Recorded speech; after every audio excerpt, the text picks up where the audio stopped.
감사합니다. 자, 본격적으로 좀 이야기를 시작해 보겠습니다. 자, 이사야서는 우리가 예수님과 복음서를 이해하는 데 있어서 정말 중요한 성경이죠. 그래서 이 복음서에 보면은, 특히 공간복음에서 보면은 이 이사야의 글들을 참 많이 인용하고 있고, 또 그 안에 나와 있는 내용들을 가지고 예수님에 대하여 많이 이제 예언한 이야기로 우리가 많이 알고 있습니다. 그래서 이사야는 어떻게 보면 예수님, 그 다음에 복음서와 뗄래야 뗄 수 없는 성경입니다. 그렇지만 우리가 조금 이사야를 지금 묵상하는 이 단계에서, 이사야서를 묵상해야 되는 이 단계에서 복음서에 있는 내용을 가지고 이 이사야를 해석하는 방식을 취하는 것에 대해서는 저는 조금 우리가 조금 지양했으면 좋겠습니다. 네, 그렇게 하지 않았으면 좋겠습니다. 왜냐하면 이사야에 있는 것이 예수님과 복음서와의 관계가 너무나 중요한 건 분명하지만, 복음서에 있는 이해를 가지고, 그러니까 복음서를 통한 이해를 가지고 이사야서 본문을 이해하려다 보면은 이사야서 본문이 조금 잘 이해가 안 되는 어떤 부분들도 생기고요. 그 다음에 이야기의 흐름이 전혀 연결이 안 될 수도 있습니다. 자, 그렇기 때문에 이사야서에 있는 이야기를 먼저 우리가 충분히 파악하고 그 이야기의 흐름을 우리가 잘 알고 난 다음에, 그러고 나서 이 이사야의 이야기를 통하여 예수님과 복음서에 있는 이야기를 우리가 생각해 볼 때 사실 더 많은 인사이트를 얻게 되는 것 같아요. 자, 그래서 제가 드리고 싶은 제안은 복음서에 있는 해석을 가지고 이사야서를 해석하지는 말자라는 겁니다. 그래서 그냥 우선은 1차적으로는 복음서, 이사야에 있는 글을 먼저 잘 이해하는 것이 오늘 우리가 해야 되는 일이고, 또 다음 주부터 시작되는 이 이사야 본문을 묵상하는데 우리가 주안점을 둬야 되는 부분은 바로 거기에 있지 않을까라고 저는 생각합니다. 자, 어떻게 보면은 제가 오늘 강의하려고 하는 이 이야기의 결론이기도 한데요. 이사야서는 그럼 무엇을 말하는가? 그건 바로 하나님께서 하실 일에 대한 이야기라는 것이죠. 저는 여기서 이 이야기라는 것에 강조점을 좀 두고 싶습니다. 자, 이야기다. 이사야서 40장부터 66장까지가 하나의 큰 이야기이다. 그리고 그 이야기가 우리한테 잘 들려졌을 때 그 이야기가 예수님과 복음서를 이해하는데 더 큰 어떤 인사이트를 얻게 된다라는 점을 저는 강조하고 싶습니다. 그래서 하나님께서 하실 일에 대한 이야기를 하니까 너무 단순하고 그냥 너무 뻔한 이야기처럼 들려지지만, 정작 그 뻔한 이야기인 이사야의 본문이 과연 우리한테 얼마나 다가왔는가, 그동안 과연 이사야가 얼마나 다가왔는가 다시 한번 돌이켜보면은 사실 우리는 단편적으로 이사야서를 이해하고 있다라는 것이죠. 자, 그 단편적인 것을 가지고 이사야를 다 이해했다라고 하기는 사실 조금 어렵잖아요. 그래서 이 40장부터 66장까지 있는 이야기를 좀 한번 생각해 보도록 하겠습니다. 이사야서 40장부터 66장까지는요 운문으로 기록되어 있다라는 것을 아는 것이 참 중요한 것 같습니다. 네. 1장부터 39장에도 상당 부분, 정말 많은 부분이 운문으로 되어 있어요. 다만 1장부터 39장 안에서는요 산문으로 기록되어 있는 단락들도 좀 곳곳에 있습니다. 특별히 아하스 왕과 관련되어 있거나 그 다음에 히스기야 왕과 관련되어 있는 그런 단락들은요 산문의 형태를 가지고 있고, 또 그런 것 외에도 이사야가 소명을 받는 이야기나 이런 부분에서도 산문 형태의 어떤 형식을 띠고 있습니다. 하지만 많은 부분 운문 형태로 되어 있다라는 것, 그걸 우리가 좀 기억할 필요가 있습니다. 운문으로 기록되어 있다는 것이 무엇인가 라고 말한다면은 이런 거죠. 이사야서, 특별히 우리가 살펴보려고 하는 40장부터 66장까지는 시와 같은 형태이다. 그래서 시와 같은 형태로 기록이 되어 있기 때문에 마치 시를 읽는 것 같은 느낌으로, 또 시를 읽는 자세로, 방식으로 이 단락들을 우리가 읽고 해석하고 그 의미를 새겨봐야 한다라는 것입니다. 그냥 기록되어 있는 것 자체를 객관적인 어떤 사실 서술로서 이사야서 40장부터 66장까지를 이해하기보다는 이것이 말하려고 하는 그 의미가 무엇인지를 곰곰이 생각할 때 비로소 이 주제나 말하고자 하는 것이 분명해진다는 것이죠. 자칫 우리가 성경을 문자적으로만 받아들일 때 약점이 뭐냐? 이런 운문을 읽을 때 운문은 객관적인 것을 묘사하는 것이 아님에도 불구하고 그것을 객관적인 사건이나 어떤 그 이야기로서 해석하려고 하는 우리의 어떤 자세가 있다는 것이죠. 자, 그런데 이런 부분에서 우리말 성경이 갖고 있는 우리말 성경의 버전이 좀 갖고 있는 좀 아쉬움, 정말 큰 아쉬움이라고 저는 생각을 하는데, 너무 좋은 성경들이지만 이 운문 형태로서 번역해주고 있거나 운문 형태로서 묘사해주고 있는 성경 버전이 우리나라 말 버전에서는 거의 없다라고 봐야 될 것 같아요. 가장 대표적으로 개역 개정이나 새번역을 정말 많이 사용하는데, 이런 것들은 이 단락들을 운문 형태로서 표현해주고 있지 않기 때문에 우리가 이 산문 형식으로 계속 읽어가려고 한다라는 것이죠. 자, 여러분 중에 혹시 가능하시다면은 이 영어 버전 성경들에서는요, 그런 것들을 좀 한번 살펴보시면 좋겠습니다. 참고를 해보시면 좋겠어요. 그래서 많이 보는 대체로 요즘 여러분이 보시는 성경들 대다수는요, 영어 버전 같은 경우에는 이 운문 형태로서 표현을 해주고 있어요. 그래서 단락을 끊어서 행을 나눠서 이 표현들을 다 해주고 있습니다.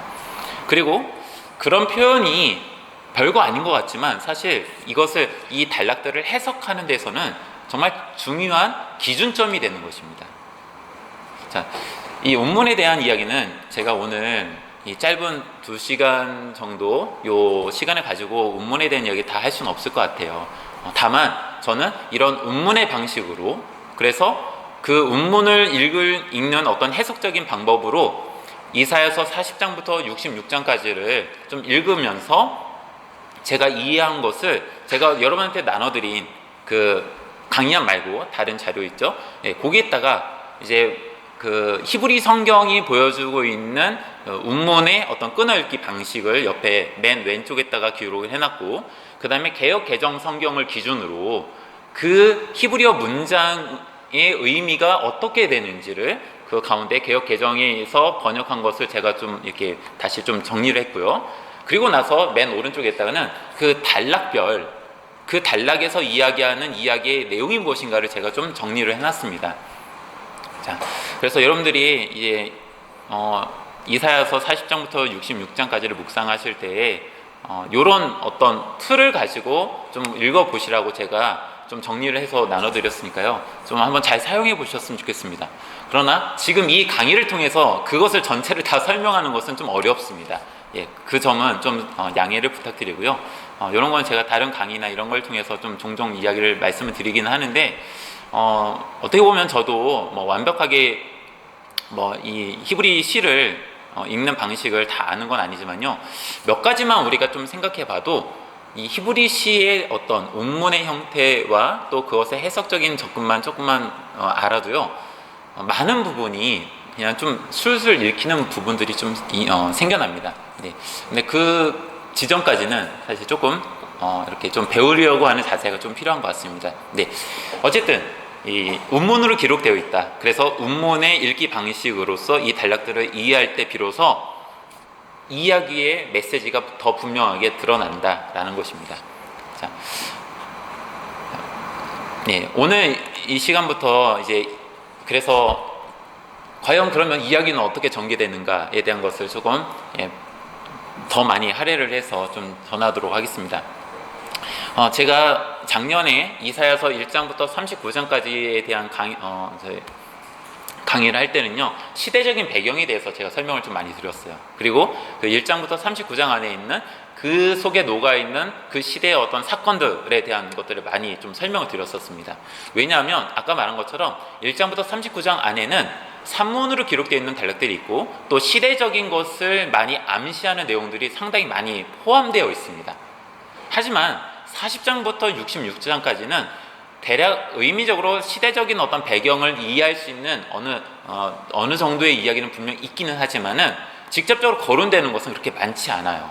실명이 거론되는 것도 거의 없습니다. 단 한 사람, 이 고레스라는 사람 하나를 제외하고는 거의 나타나지 않습니다. 그래서 40장부터 66장까지를 어떤 시대적인 흐름으로서 읽는 것에 대해서 제가 나중에 맨 마지막에 결론부에서 다시 한번 설명을 드리긴 하겠지만은 이 이야기 자체를 굳이 역사적인 사건들과 연결시키려고 하지는 않았다. 설명드리겠습니다. 네.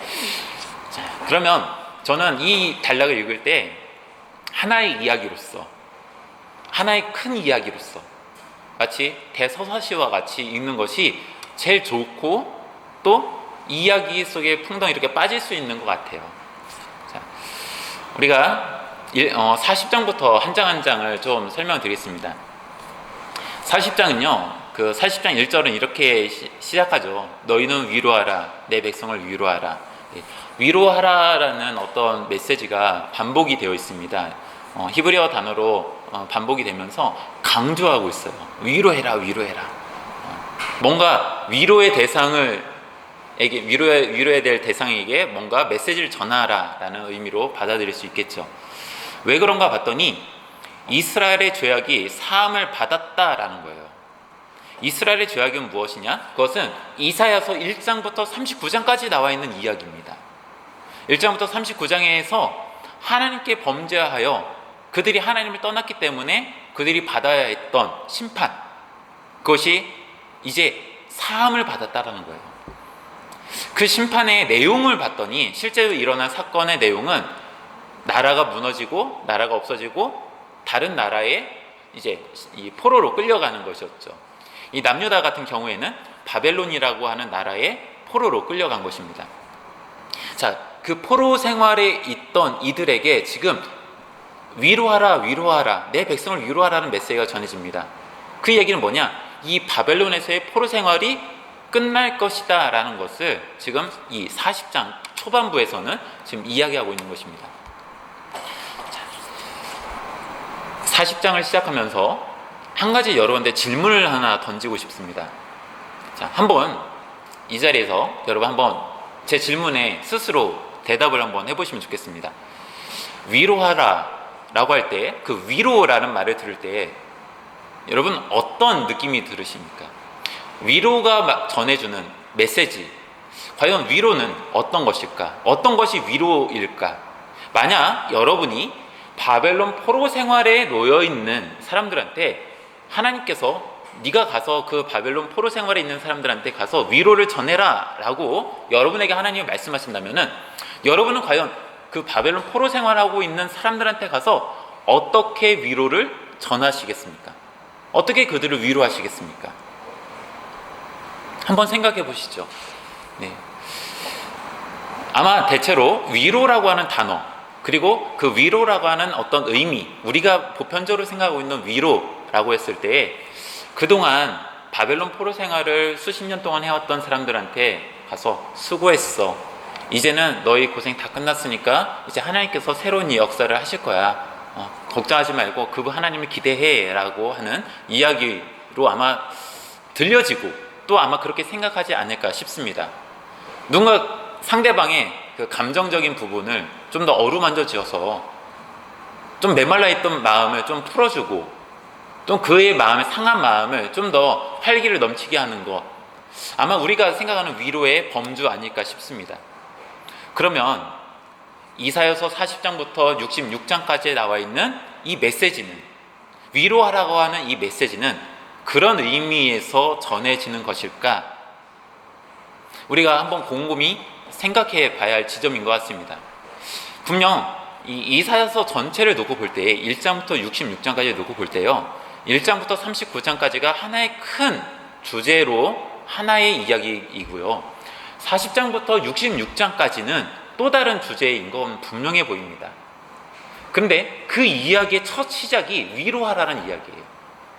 근데 이 위로가 어쩌면 40장부터 66장 전체에 이르는 이야기의 가장 큰 주제일 텐데, 그 내용들을 면면히 살펴본다면 지금 제가 조금 전에 설명한 것처럼 다른 누군가를 위로할 때 우리가 보편적으로 생각하는 그런 위로의 방식을 과연 취하고 있느냐라고 한다면 조금은 아닌 것 같다라는 것이죠.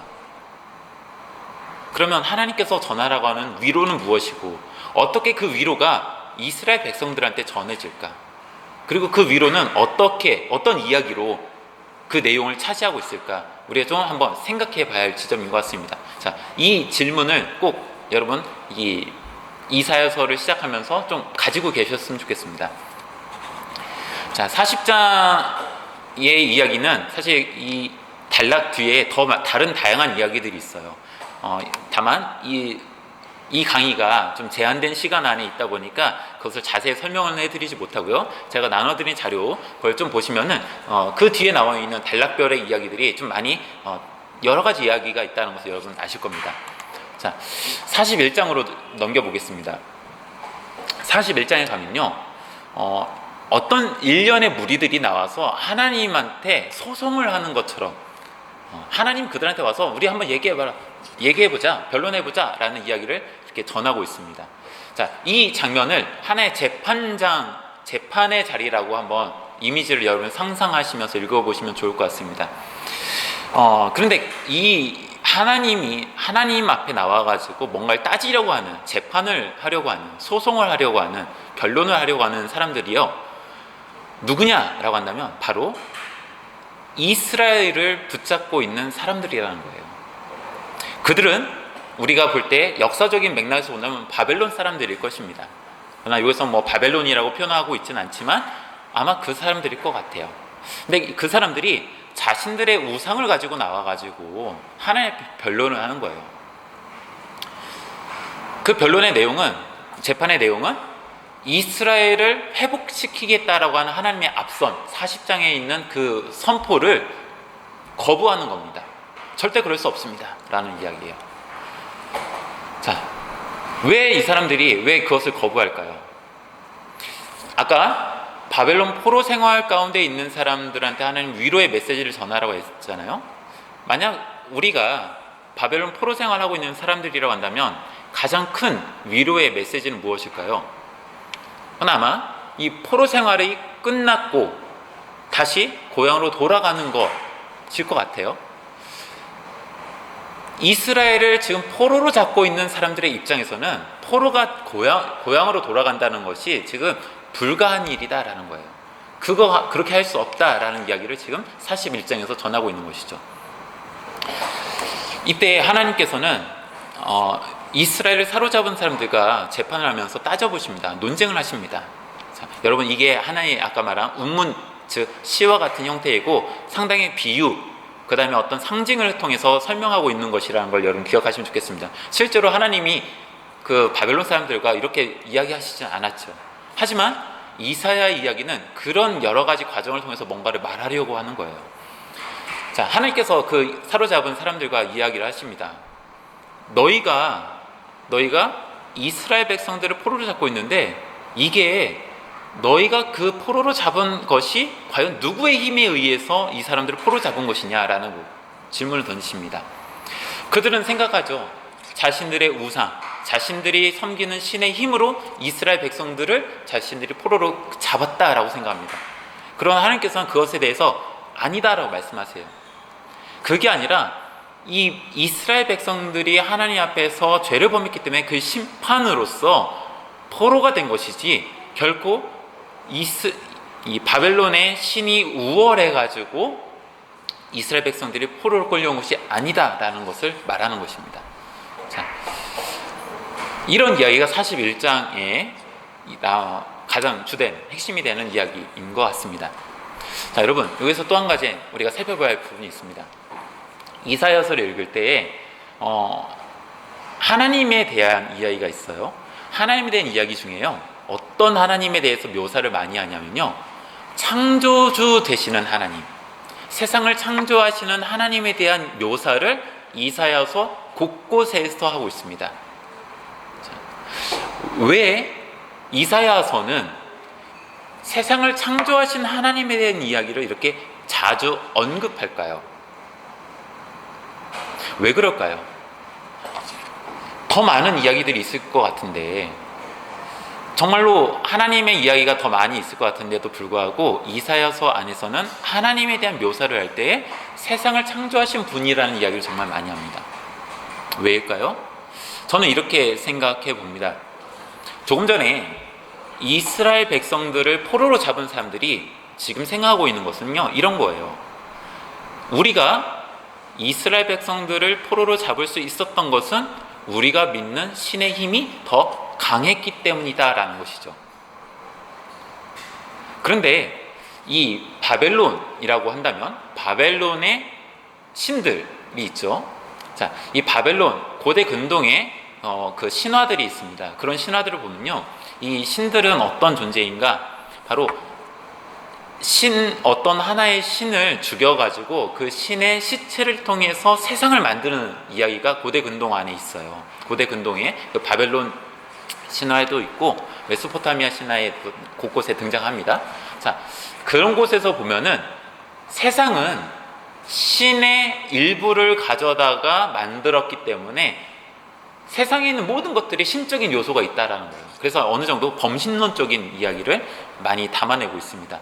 그래서 그 고대 근동에 있는 신들의 어떤 신관을 보면은 다양한 신, 즉 다신론을 전제로 하고 있습니다. 다만 주신, 내가 믿는 주된 신이 누구다라는 어떤 개념이 있는 것이죠.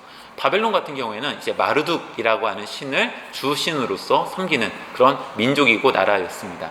자, 이런 틀 안에 있는 사람들이 지금 바벨론 사람들이고 고대 근동의 사람들이에요. 근데 그곳에서 포로 생활을 했던 사람들이 바로 이스라엘 사람들이잖아요. 오랜 시간 동안 그곳에서 포로 생활을 하다 보니 그런 문화에 젖어들어 있는 거예요. 그런 젖어들어 있는 사람들에게 하나님이 누구신가에 대해서 이야기할 때 가장 주된, 그리고 무엇보다도 강조해야 되는 것은 세상의 모든 만물을 만드신 분이 하나님이다라는 이야기가 너무나도 중요했던 것 같습니다. 왜냐? 세상의 모든 것을 다른 사람들은 신이다, 세상의 모든 것들이 신적인 요소다라고 생각하지만 우리가 믿는 하나님의 이야기 속에서는 그것이 신적인 요소가 하나도 담겨있지 않고 그것은 하나님께서 만드신 피조물에 불과하다라고 창세기는 이야기하고 있기 때문에 이 신관, 하나님에 대한, 세상에 대한 이야기는 너무나도 다른 것이죠. 그래서 이사야서 곳곳에 우상에 대한 이야기가 거론될 때마다 세상을 창조하신 하나님에 대한 이야기가 같이 함께 어우러져서 나타나는 경향이 있습니다. 자, 이런 점들을 여러분 보실 때 그냥 이 시대를 살아가는 창조론과 진화론에 대한 이야기가 아니라 그 시대를 살아갔던 사람들한테 세상을 창조하신 하나님의 이야기는 어떤 의미를 가졌을까 좀 생각해 보시면서 이사야서를 한번 살펴보시면 좋겠습니다. 네, 자, 그렇기 때문에 이 우상이라는 문제와 세상을 창조하신 하나님에 대한 이야기는 서로 다른 이야기가 아니고 연결되어 있는 이야기인 거예요. 자, 42장으로 넘어가가지고 하나님께서 지금 그 변론 어떤 재판장에 있는 이야기가 약간 이제 끝나가는 것처럼 느껴지면서 42장에서는 좀 다른 장면 전환이 이루어집니다. 하나님께서 지금까지 여태까지 참으셨다라는 거예요. 침묵하셨다라는 거예요. 자, 이 침묵을 우리는 어떻게 생각할 수 있냐면 1장부터 39장까지 나와 있는 심판에 대한 내용이 있었죠. 우리가 가진 성경은 39장과 40장이 한 장 차이이지만 사실 이 39장과 40장의 사이에는 오랜 시간의 간극이 있는 거예요. 말라기와 마태복음이 우리가 갖고 있는 성경에서는 한 장의 차이일지 모르지만 그 안에 수백 년의 시간의 간극이 있는 것처럼 39장과 이사야서 39장과 40장 사이에는 간극이 있는 겁니다. 그 기간 동안 하나님이 침묵하셨다는 거예요. 그 침묵의 기간은 바로 이스라엘 사람들이 포로 생활을 하던 시간과 동일한 것이죠. 자, 하나님께서는 지금까지 침묵하셨대요. 그 하나님께서 이제는 더 이상 침묵하지 않고 외치신다고 말합니다. 누구를 향해 외치시냐면 이스라엘 사람들을 향해 외치시는 거예요.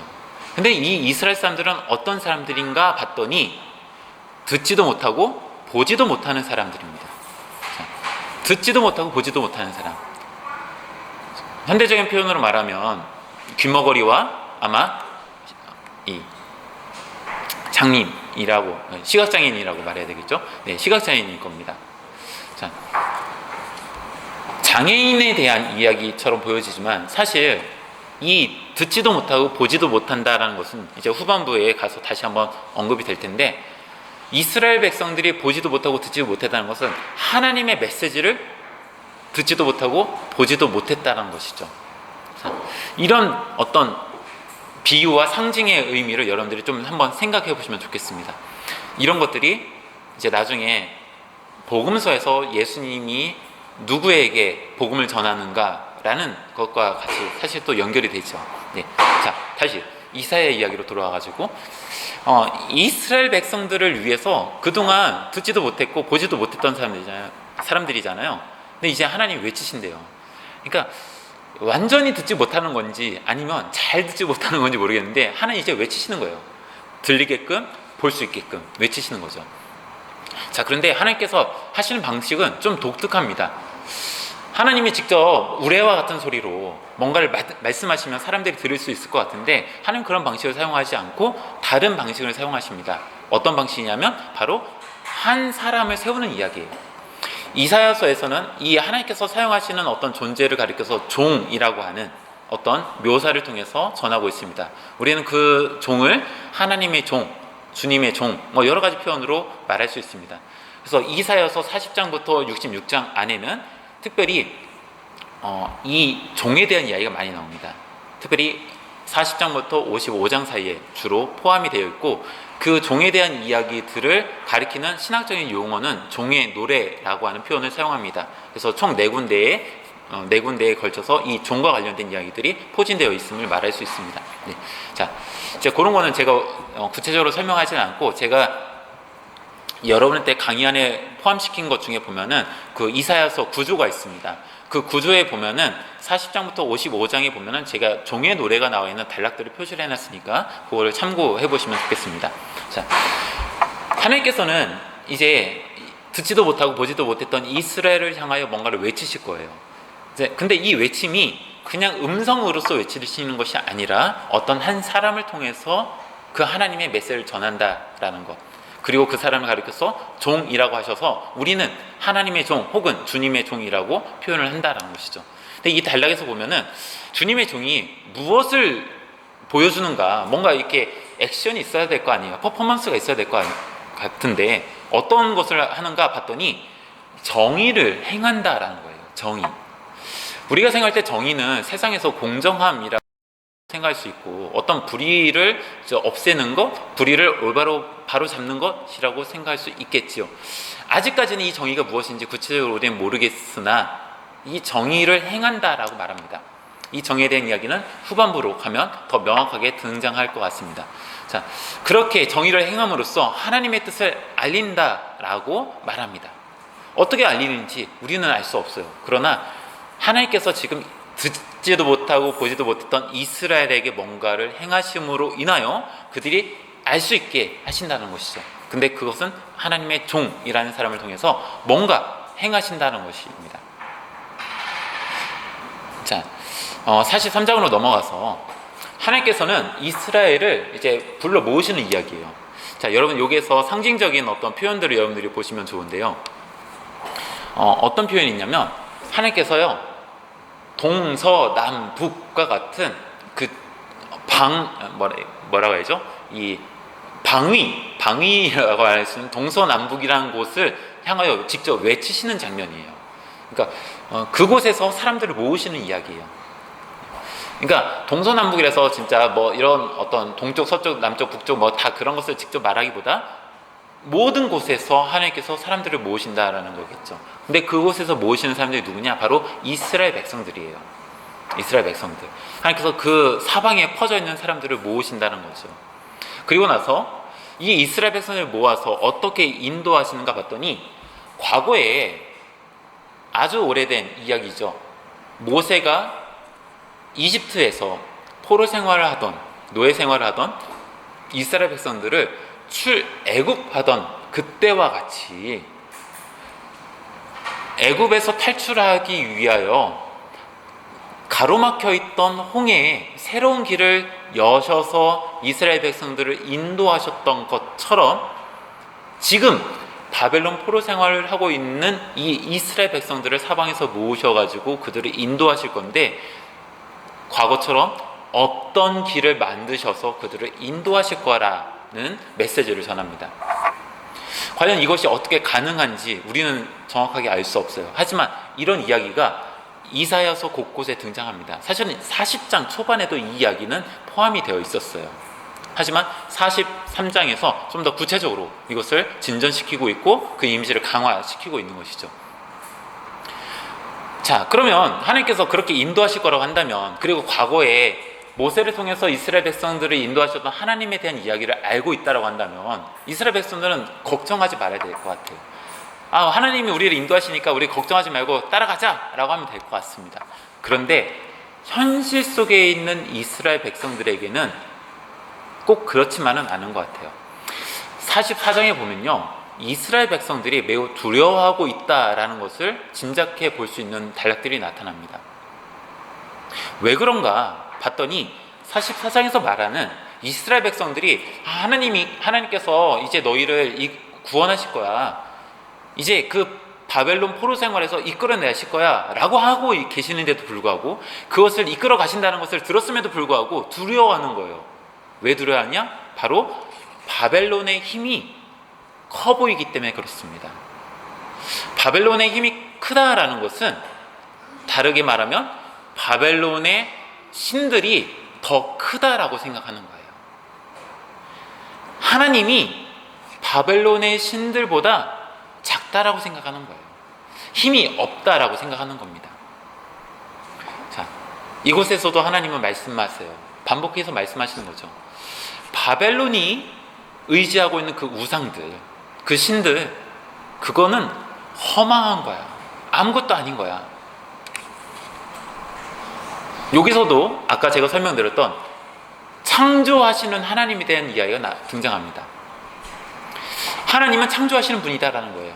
그리고 그 창조하신 힘을 가지고 이스라엘 백성들을 돌아가게 하신다라고 말하고 있습니다. 자, 이것이 한편으로는 없는 세상에, 그러니까 아무것도 존재하지 않는 곳에서 뭔가 세상을 만드신 하나님의 힘도 포함이 되지만, 아까 말씀드린 것처럼 이스라엘 백성들이 믿는 하나님은 참된 세상을 창조하신 하나님인 반면에 바벨론이 믿고 있는 신들은 하나님께서 만드신 피조물에 불과하다라는 거예요. 그 힘의 차이는 비교할 수 없는 것이죠. 44장은 그것을 아주 강조하고 있습니다. 45장에 넘어가서는, 그런데 하나님께서 어떻게 이렇게 이스라엘 사람들이 두려워하고 있는 이 상황에서 하나님이 과연 어떻게 또 이끌어 가실까에 대한 이야기를 또 이렇게 설명합니다. 하나님께서는 고레스라는 사람의 이름이 여기서 이제 등장하는데요, 고레스를 선택하실 거래요. 마치 42장에 나왔던 어떤 하나님의 종이라는 그 이미지가 있었는데, 그 종이 바로 이 사람을 말하는 것인지 우리는 정확하게 알 수는 없지만, 마치 하나님께서 앞서 어떤 사람을 사용하시겠다라고 했던 이야기가 마치 이곳에서 다시 한번 반복되는데, 그 사람의 이름을 고레스라고 말합니다. 근데 그게 앞에 있는 고레스가 하나님의 종인지 아닌지는 아직 분명하게 좀 설명되지는 않습니다. 어쨌든 이곳에서는 고레스를 선택하신대요. 근데 이스라엘 역사 속에서 볼 때 이스라엘 사람들이 생각할 때 고레스를 하나님이 선택하신다라는 것이 이제 훗날 모든 역사의 과정을 끝내놓고 돌이켜보니, 고레스가 어떤 사람이었어 라고 하는 사람, 이것을 아는 사람들은 고레스를 인정해 주거든요. 이스라엘 역사 속에서 고레스를 인정해 줍니다. 그런데 아직 그 상황을 겪지 않았던 사람들, 하나님이 고레스와 같은 사람을 사용하신다는데 그 고레스를 과연 하나님 사용하시는 게 적합한가? 라고 의문을 던질 수 있죠. 왜냐? 고레스는 하나님을 믿는 사람이 아니기 때문에 그렇습니다. 하나님 믿는 사람이 아니에요. 우리말 성경은 이제 성경에서는 이 고레스가 하나님을 믿는 사람인 것처럼 보여주고 있지만, 실제 이 고레스는 아까 말했던 그 마르둑이라고 하는 바벨론부터 이어지는 바벨론과 페르시아를 이어가는 그 신들 중에 마르둑 신앙을 갖고 있는 사람이에요. 그래서 고고학적으로 키르스 원통이라고 하는, 고레스의 원통이라고 하는 키르스 실린더라는 것이 있거든요. 그곳에 보면은 고레스가 선포한 내용들이 기록이 되어 있습니다. 근데 거기서 보면은 고레스는 누구를 찬양하고 누구를 믿고 있느냐? 마르둑이라는 사람을 믿고 있어요. 그러니까 실제 역사 속에서 이 고레스는요, 하나님을 믿는 사람이 아니에요. 그러니까 그 동시대를 살았던 사람들 입장에서는 하나님을 믿는 사람도 아닌데 하나님께서 어떻게 그런 사람을 사용하실까 싶은 것이죠. 혼란스럽죠. 아니, 하나님이 정말 종을 세우신다면은 경건한 사람 가운데, 하나님을 잘 믿는 사람 가운데 그런 사람을 세우셔야 될 것 같은데, 하나님은 전혀 다른 방식으로 사용하신다라는 거예요. 혼란스럽죠. 그런데 하나님께서는 그 혼란스러움 가운데 있는 이스라엘 백성들, 잘 이해할 수 없는 그 이스라엘 백성들이지만, 하나님은 마치 세상을 창조하실 때 혼란 속에서 질서를 만드신 분이시잖아요. 마치 그런 것처럼 지금 이 상황이 혼란스럽지만 하나님은 그 가운데서도 질서 정연하게 세상을 만드셨던 것처럼 이 상황을 이끌어 가실 것이다 라는 이야기를 45장에서 전하고 있습니다. 46장으로 넘어가서, 아까 본 것처럼 이스라엘에게는요, 바벨론의 우상이 더 커 보여요. 하나님보다 바벨론의 우상이 더 커 보이는 거예요. 왜 그럴까요? 이유는 단 하나예요. 자신들이 바벨론의 포로로 끌려왔잖아요. 즉, 앞선 시대의 전쟁에서 하나님이 이스라엘 백성들이 바벨론에게 졌잖아요. 그 당시의 전쟁은 나라와 나라의, 사람과 사람의 전쟁으로 인식하기보다는 신과 신의 전쟁으로 인식하는 경향이 컸는데, 바벨론의 신과 하나님이 싸워서 진 거잖아요. 그래서 결국 자신들이 포로로 끌려왔잖아요. 그러니 바벨론의 신이 더 커 보이는 이스라엘 사람들인 것이죠. 오랜 시간 동안 바벨론에서 포로를 생활을 하다 보니 더 바벨론의 신들이 더 커 보인 상황인 것이죠. 그 가운데 하나님이 지금 이스라엘 백성들을 구원하시겠다라고 하는데, 과연 그것이 맞는가? 이스라엘 백성들이 과연 하나님이 그런 힘이 있는가? 라고 의심하고 의문을 던지고 있는 상황인 것이죠. 근데 그런 의심과 의문을 던지고 있는 이스라엘 백성들에게 하나님은 이야기하십니다. 야, 너희가 그렇게 너희가 그렇게 크다라고 느끼고 있는 그 바벨론의 우상들이 어떤 존재인가 봐라. 그들은 사람들이 이 술에다 싣고 옮겨 다녀야 되는, 그래서 그것을 위해서 수많은 사람들이 그 신을 섬기기 위하여 동원되어지고 수고하고 애써야지만 그 신이 존재하는 그런 존재다. 즉, 짐짝과 같은 존재다라고 하나님이 설명하고 계세요. 대단한 신이라고 하지만 스스로는 움직일 수도 없고 스스로는 아무것도 할 수 없는 존재, 그게 바로 바벨론의 신이다라는 거예요. 그러나 이 말씀을 하시는 하나님, 이 말씀을 하시는 그 하나님은 어떤 분이신가? 바로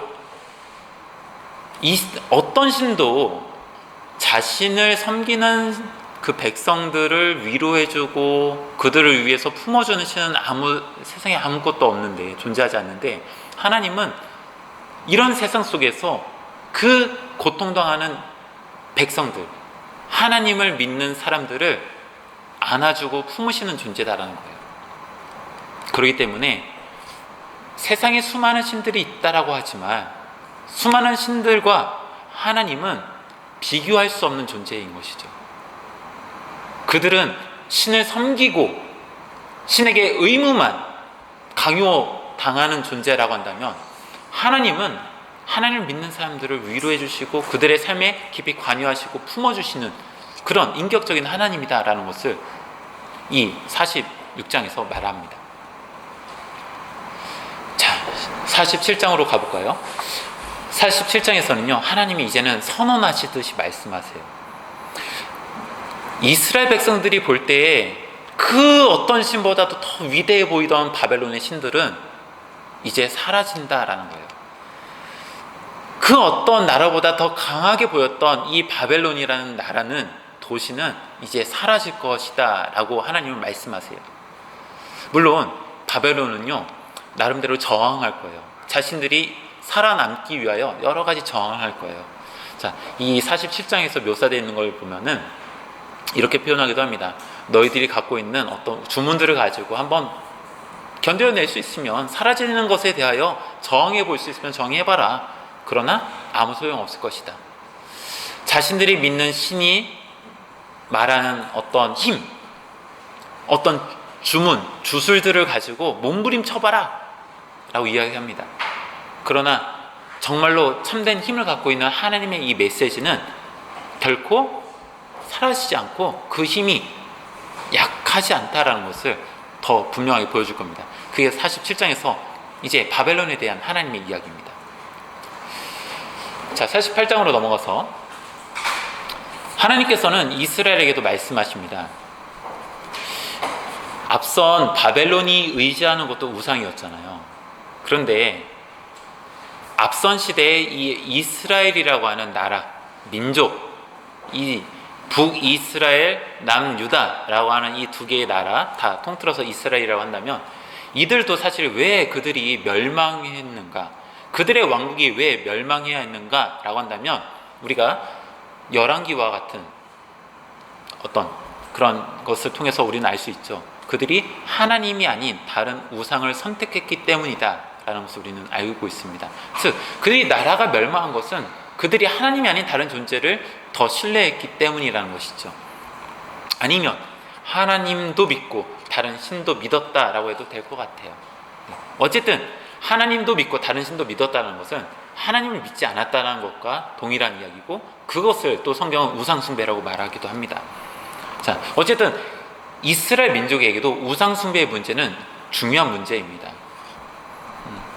따라서 하나님께서는 우상을, 바벨론의 신을 믿고 있는 바벨론도 허물어지고 없어질 거라고 말하는데, 그와 마찬가지로 그런 우상을 더 크게 느끼고 있는 이스라엘 백성에게도 말씀하시죠. 그 우상을 섬기는 길에서 떠나라. 그것을 버리고 하나님께서 제시하는 길을 걸으라고 말합니다. 결코 우상을 숭배하는 사람에게는 평강이라는 것은 있을 수 없다라고 단언하시듯이 말하고 있습니다. 그게 48장의 이야기입니다. 49장으로 넘어가서 이 42장에 나왔던 하나님의 종에게 맡겨진 그 이야기가 있었죠. 정의를 행하고 또 하나님께서 그것을 이제 이 종에게 뭔가를 부탁하셨습니다.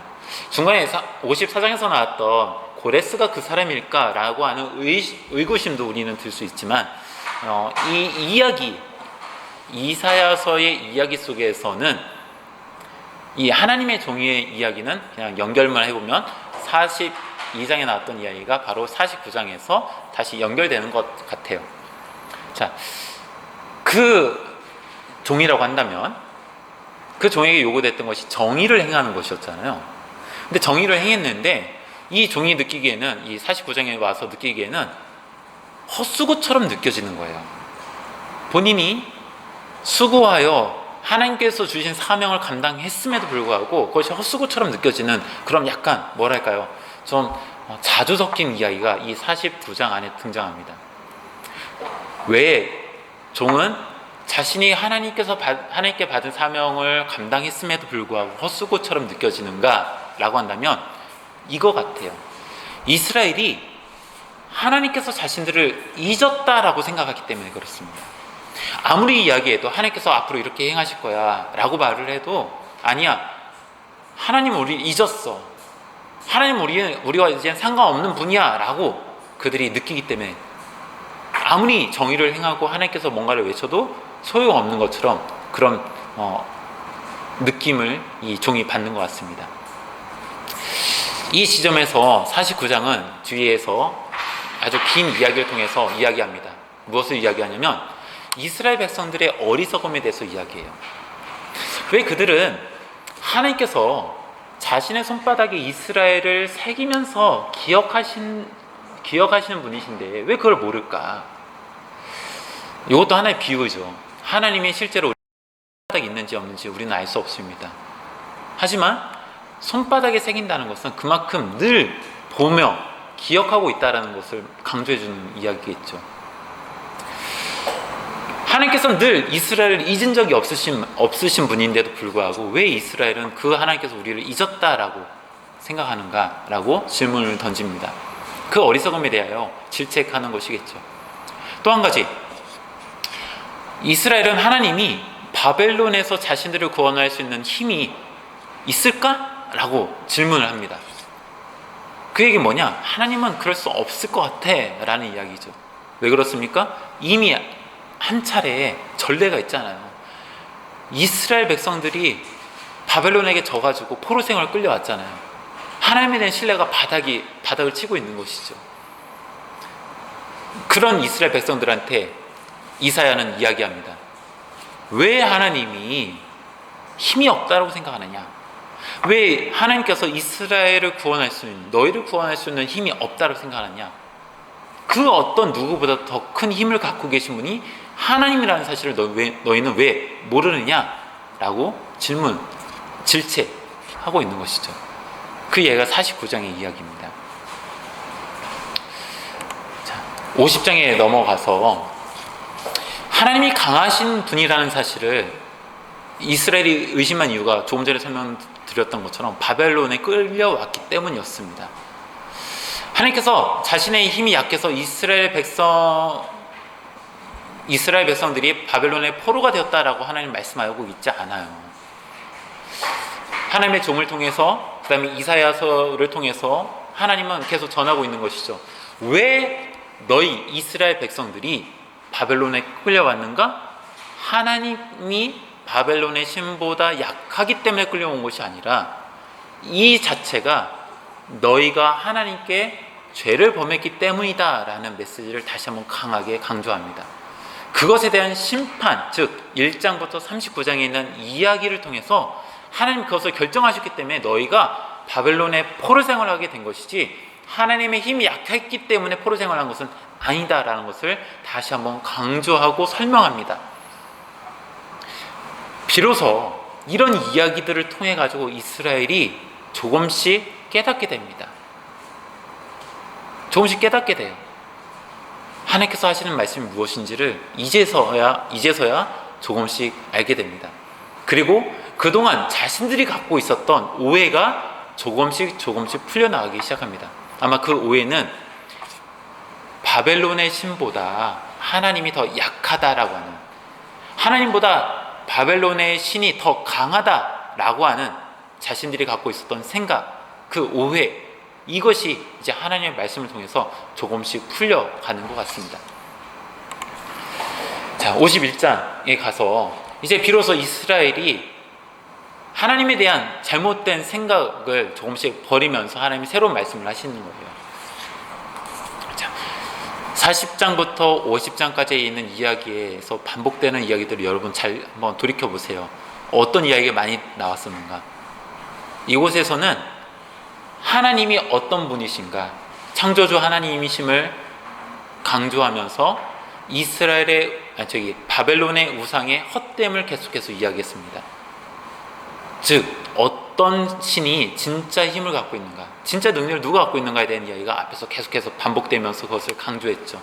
왜 이것을 반복해서 강조했는가? 우리가 질문해 볼 때 그것은 아마 이스라엘 백성들이 하나님의 말씀을 들음에도 불구하고 하나님의 말씀이 과연 이루어질까라고 하는 그 질문, 의심이 뿌리 깊이 있었기 때문인 것 같아요. 그래서 이 의심이 끝난 지점부터, 조금씩 사라지는 지점부터 하나님은 다른 이야기로 전환을 하시는 겁니다. 자, 그게 이제 51장부터 이야기입니다. 자, 51장부터 보면은 하나님께서 이렇게 말씀하시죠. 율법이 내게서부터 나갈 것이다. 내가 내 공의를 만민의 빛으로 세우리라. 자, 요 부분을 읽을 때 여러분, 아까 제가 맨 시작하면서 이것이 이사야서가 운문으로 기록되어 있다. 그리고 그렇기 때문에 우문의 읽기 방식을 통해서 이것을 이해하는 것이 필요하다라고 말씀을 드렸습니다. 자, 이 지점도 사실 그런 맥락이 큽니다. 뭐냐면 일행에 보면, 자, 51장 일행, 제가 나눠드린 자료 51장을 한번 보시면 좋겠습니다. 제가 나눠드린 자료 51장을 여러분 좀 보시면 좋겠고요. 성경 그 제가 나눠드린 자료 있죠. 강의안 말고. 자, 51장을 여러분이 보시면은 이렇게 이야기하죠. 너희는 51장 4절입니다. 4절. 51장 4절. 내 백성이여 내게 주의하라 라고 되어 있고요. 이행에 내 나라여 내게 귀를 기울이라 라고 되어 있습니다. 자, 일행에 보면은 이게 내어쓰기가 있고 이행에는 들어쓰기가 되어 있습니다. 그래서 여러분은 이 제가 나눠드린 자료를 보실 때에 좀 이렇게 이해하시면 돼요. 첫 번째 행과 이 들어가 있는 행이 있죠. 이게 하나의 짝입니다. 그래서 이게 평행법으로 봐야 돼요. 평행법으로 봐야 되는데 내 백성이여 내게 주의하라는 말과 내 나라여 내게 귀를 기울이라 라는 말이 같은 평행, 동의적인 평행으로 되어 있습니다. 그래서 같은 말이에요. 이것은 운문의 방식이에요. 운문의 방식이지 이게 서로 다른 이야기를 하는 건 아닙니다. 내 백성이나 내 나라나 동일한 표현입니다. 내게 주의를 기울이라는 말과 내게 귀를 기울이라는 말과 동일한 말입니다. 그래서 일행과 이행은 같은 하나의 이야기다. 자, 두 번째, 삼행과 사행을 보시면은 이는 율법이 내게서부터 나갈 것이다 라는 말과 삼행이 그거고, 사행은 내가 내 공의를 만민의 빛으로 라고 되어 있습니다. 요 단락이 사실은 조금 그 히브리어 성경하고 우리 그 다른 영어 번역본 성경하고 행 구분이 조금 차이가 좀 있긴 한데요. 저는 히브리어 성경에 있는 구분을 좀 따랐습니다. 그래서 내가 내 공의를 만민의 빛으로 라고 되어 있는 이 부분이 이 삼행과 사행이 하나의 짝으로 봐야 됩니다. 그랬을 때 여기서 보면 율법이 내게서부터 나간다라는 것이죠. 그것이 사행에 보면은 나에게서 뭔가 나가는 것을 이야기합니다. 어디로 나가는 것? 무엇이 나가냐면 내 공의가 만민의 빛으로 나간다라는 거예요. 자, 그러면 사명에 나와 있는 내게로부터 나가는 것이 무엇이었습니까? 율법이었습니다. 사행에 나와 있는 나에게서 나가는 것, 즉 주님으로부터 나가는 것이 무엇인가? 공의라는 것이죠. 자, 공의는 성경 곳곳 이곳뿐만 아니라 다른 단락에서도 공의와 정의는 하나의 짝으로 또 설명할 수 있습니다. 공의와 정의는 하나의 세트처럼 보셔도 돼요. 짝이에요. 자, 그렇기 때문에 일행에 나와 있는 율법은 무엇을 설명하는가? 바로 이행에 있는 공의를 설명하는 거예요. 공의는 율법하고 같은 개념으로서 설명되어지고 있는 것이죠. 그리고 공의와 같은 짝인 이 공의와 정의, 즉 제다카와 미시파트라고 하는 이 두 개의 단어가 하나의 짝으로 나오는데, 공의와 정의는 즉 이사야에서 말하는 율법입니다. 그렇기 때문에 아까 42장에서 하나님께서 종을 선택하셔가지고 무엇을 행하도록 하셨는가? 바로 정의를 행하도록 하셨죠. 그 정의가 우리가 세상에서 말하는 이 세상에서 어떤 부조리를 없애는 그런 개념으로서의 정의라기보다는 이사야서 전체 안에서는 그 정의를 하나님의 율법으로 말하는 거예요. 하나님의 율법, 즉 하나님의 말씀, 하나님의 가르침으로 보는 거죠. 그러니까 즉 여기서 하나님께서는 하나님의 말씀으로 세상에 뭔가를 전하시는 거예요. 근데 그것이 다르게 이 운문에서 표현되어지기를 공의 혹은 정의로 표현되고 있는 것입니다. 자, 이런 것들 여러분 좀 같이 좀 생각하시면서 이런 히브리 운문을 읽는 방식을 좀 더 고민해 보시면 좋겠습니다. 자, 하나님께서 이렇게 율법을 말씀하시는데 그 율법이 정의와 공의로서 나가는 것이죠. 이 이야기를 듣고서 이제 이스라엘이 하나님께서 행하실 일이 무엇인지를 기대하기 시작합니다. 하나님 율법으로 세상을 이제 뭔가를 행하신다고 하시는데 공의와 정의를 행하신다고 하는데 그것이 무엇인가를 기대하기 시작합니다. 앞서 50장에서 하나님이 어떤 분인지를 조금씩 알게 된 이스라엘은 이제 비로소 하나님이 무엇을 하실까에 대한 기대를 더 크게 가져가기 시작하는 것입니다.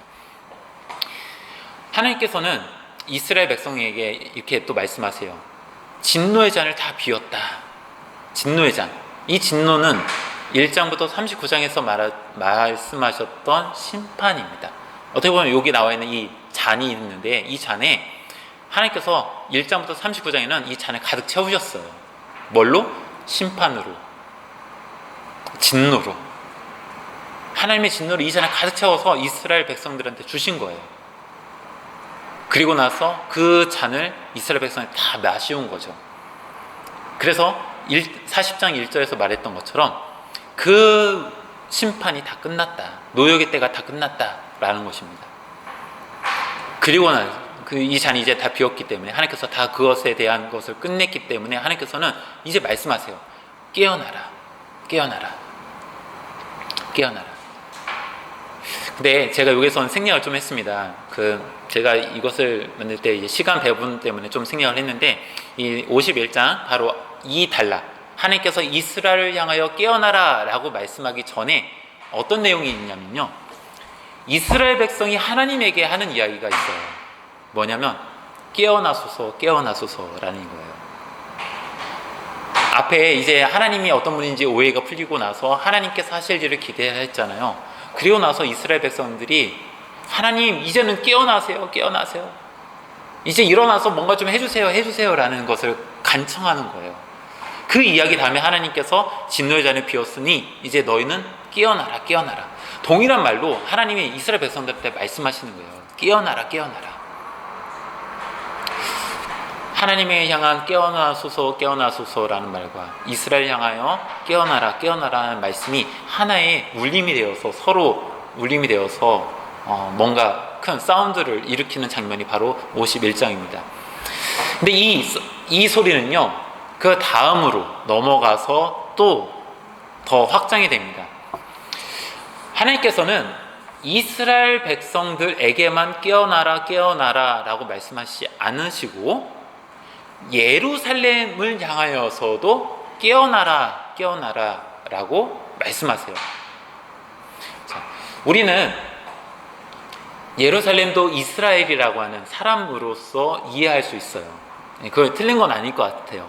다만 이사야서를 여러분이 읽으실 때에 사람과 예루살렘이라는 공간을 좀 구분해서 이 시적으로 묘사하고 있다는 것을 여러분들이 조금 그 이해폭을 좀 넓히시는 게 더 적합한 것 같습니다. 네. 예루살렘도 결국에는 이스라엘 백성을 의미하는 것이긴 하겠지만은, 예루살렘이라는 것, 시온, 다르게는 시온이라고 또 반복해서 다르게 표현도 되는데, 예루살렘이나 시온은 공간적인 개념으로서 예루살렘 성을 말하는 겁니다. 근데 시적인 표현으로 예루살렘을 여성으로서 말해요. 여성으로서. 자, 여성으로서. 자, 지금 하나님께서 하나님을 향하여 깨어나소서, 깨어나소서라고 이스라엘 백성들이 요청을 했잖아요. 간구했잖아요. 그것에 대하여 하나님께서 반응하듯이 저 멀리 포로 생활하고 있는, 바벨론에서 포로 생활하고 있는 사람들에게 깨어나라, 깨어나라 라고 말씀하셨다면은, 이제는 하나님께서 눈을 돌려서, 지리적으로 눈을 돌려서 바벨론이 아닌 예루살렘으로 옮기신 거예요. 그리고 그 예루살렘을 향하여 깨어나라, 깨어나라 말씀하시는 거예요. 자, 이 예루살렘을 여성으로서 말했는데, 더 적합하게는 어떻게 말할 수 있냐면요, 여성인데 과부와 같은 여성으로 묘사하고 있습니다. 과부처럼. 과부이다 보니까 남편을 잃은 사람이란 거잖아요. 남편을 잃은 사람이란 이야기죠. 그렇기 때문에 어떻게 보면 과부의 그 옷차림은 뭐 현대적인 개념하고는 전혀 다릅니다. 어떻게 보면 슬픔, 상복을 입고 있는 여성이어야 될 것 같아요. 남편을 잃었기 때문에. 근데 그런 예루살렘을 향하여 하나님께서는 이렇게 말씀하세요. 아름다운 옷으로 갈아입어. 이제는 그 슬픔의 옷을 벗어버리고 이제 예쁜 옷, 정말 아름다운 옷으로 갈아입어 라고 말씀하세요. 그리고 그녀의 집을, 그동안에는 이제 사람이 없었어요. 사람이 다 떠나고 아무도 없었어요. 근데 하나님께서는 이곳을 이제 더 넓혀라, 집을 더 확장해라 라고 말씀하세요. 왜냐? 그동안에는 사람들이 다 떠나가지고 없었지만 이제 너의 그 집으로 사람들이 몰려올 것이기 때문에 이 집을 깨끗하게 정리하고 또 사람들이 돌아올 수 있게 정리해서 더 넓혀서 더 많은 사람들을 네가 수용할 수 있도록 너의 집을 넓혀라 라고 말씀하세요. 즉 42장은요, 하나님께서 바벨론에 있는 사람들만 이끌어 가신다는 개념이 아니라 이 하나님의 이야기가 더 구체적으로 이들이 돌아가야 할 곳, 그 예루살렘을 준비하시는 이야기로 확장이 되고 있는 것입니다. 바벨론에 있는 사람들만 이끌어 가시는 이야기가 결코 아니에요. 그들이 돌아갈 곳, 예루살렘도 하나님께서 지금 준비하고 계신 이야기예요. 자, 이때 예루살렘은 지리적으로 이렇게 그렇게 준비되고 있는데 이스라엘 백성들이 이제 바벨론에서 일어서 가지고 예루살렘으로 가야 되겠죠? 근데 하나님께서 이때 표현하시기를 참 재밌게도 이스라엘 백성들에게 떠나라 떠나라 라고 말씀하세요. 떠나라, 일어나서 떠나라 라고 말씀하세요. 그런데 떠나가는데 도망치듯 가지 않아도 돼 라고 말씀하세요. 도망치듯 가지 않아도 돼. 왜 그렇습니까? 하나님이 직접 보호하실 것이기 때문에, 하나님께서 이들을 직접 보호하시고 그 가는 길을 안전하게 지키실 것이기 때문에 도망치듯 허겁지겁 달려가지 않아도 된다라는 이야기예요. 이 단락을 여러분들 좀 보시면은, 저는 개인적으로 이 단락을 좀 읽고 좀 떠올려 보면서 출애굽기에서 이스라엘 백성들이 출애굽할 때 막 나왔잖아요. 근데 뒤에 나중에 애굽 군대가 쫓아오죠. 그때 애굽 군대가 위협하여 이스라엘 백성들을 쫓아오지 않습니까? 그때 하나님께서 어떻게 하셨습니까? 분명 위협이에요. 앞에 길은 없고 아무것도 없는, 지금 죽을 수밖에 없는 상황인데 하나님이 그때 앞에 있던 구름기둥 혹은 불기둥이 뒤로 가가지고 쫓아오는 애굽 군대를 막아서시는 장면이 나오죠. 마치 그런 것처럼 하나님께서 이스라엘 백성을 안전하게 그들이 바벨론에서 예루살렘으로 갈 수 있도록 지켜주실 것이다 라는 약속을 하세요. 그 이야기가 바로 이 52장에 담겨져 있습니다. 53장으로 넘어가서 이스라엘 백성이 이제 포로 생활을 마치고 예루살렘으로 귀환하는 이야기가 앞에서 하나님께서 그렇게 하실 것이다 라는 약속을 하셨죠. 자, 그런데 장면이 갑자기 바뀌어버려요. 53장에서는 장면이 갑자기 바뀌어버립니다. 그리고 나서 어떤 이야기로 가느냐, 앞에 몇 번 등장했던 하나님의 종의 이야기로 다시 전환이 됩니다. 하나님의 종은 이스라엘을 대신해서 징계를 받고 채찍에 맞는다라고 여기에서 표현해주고 있습니다.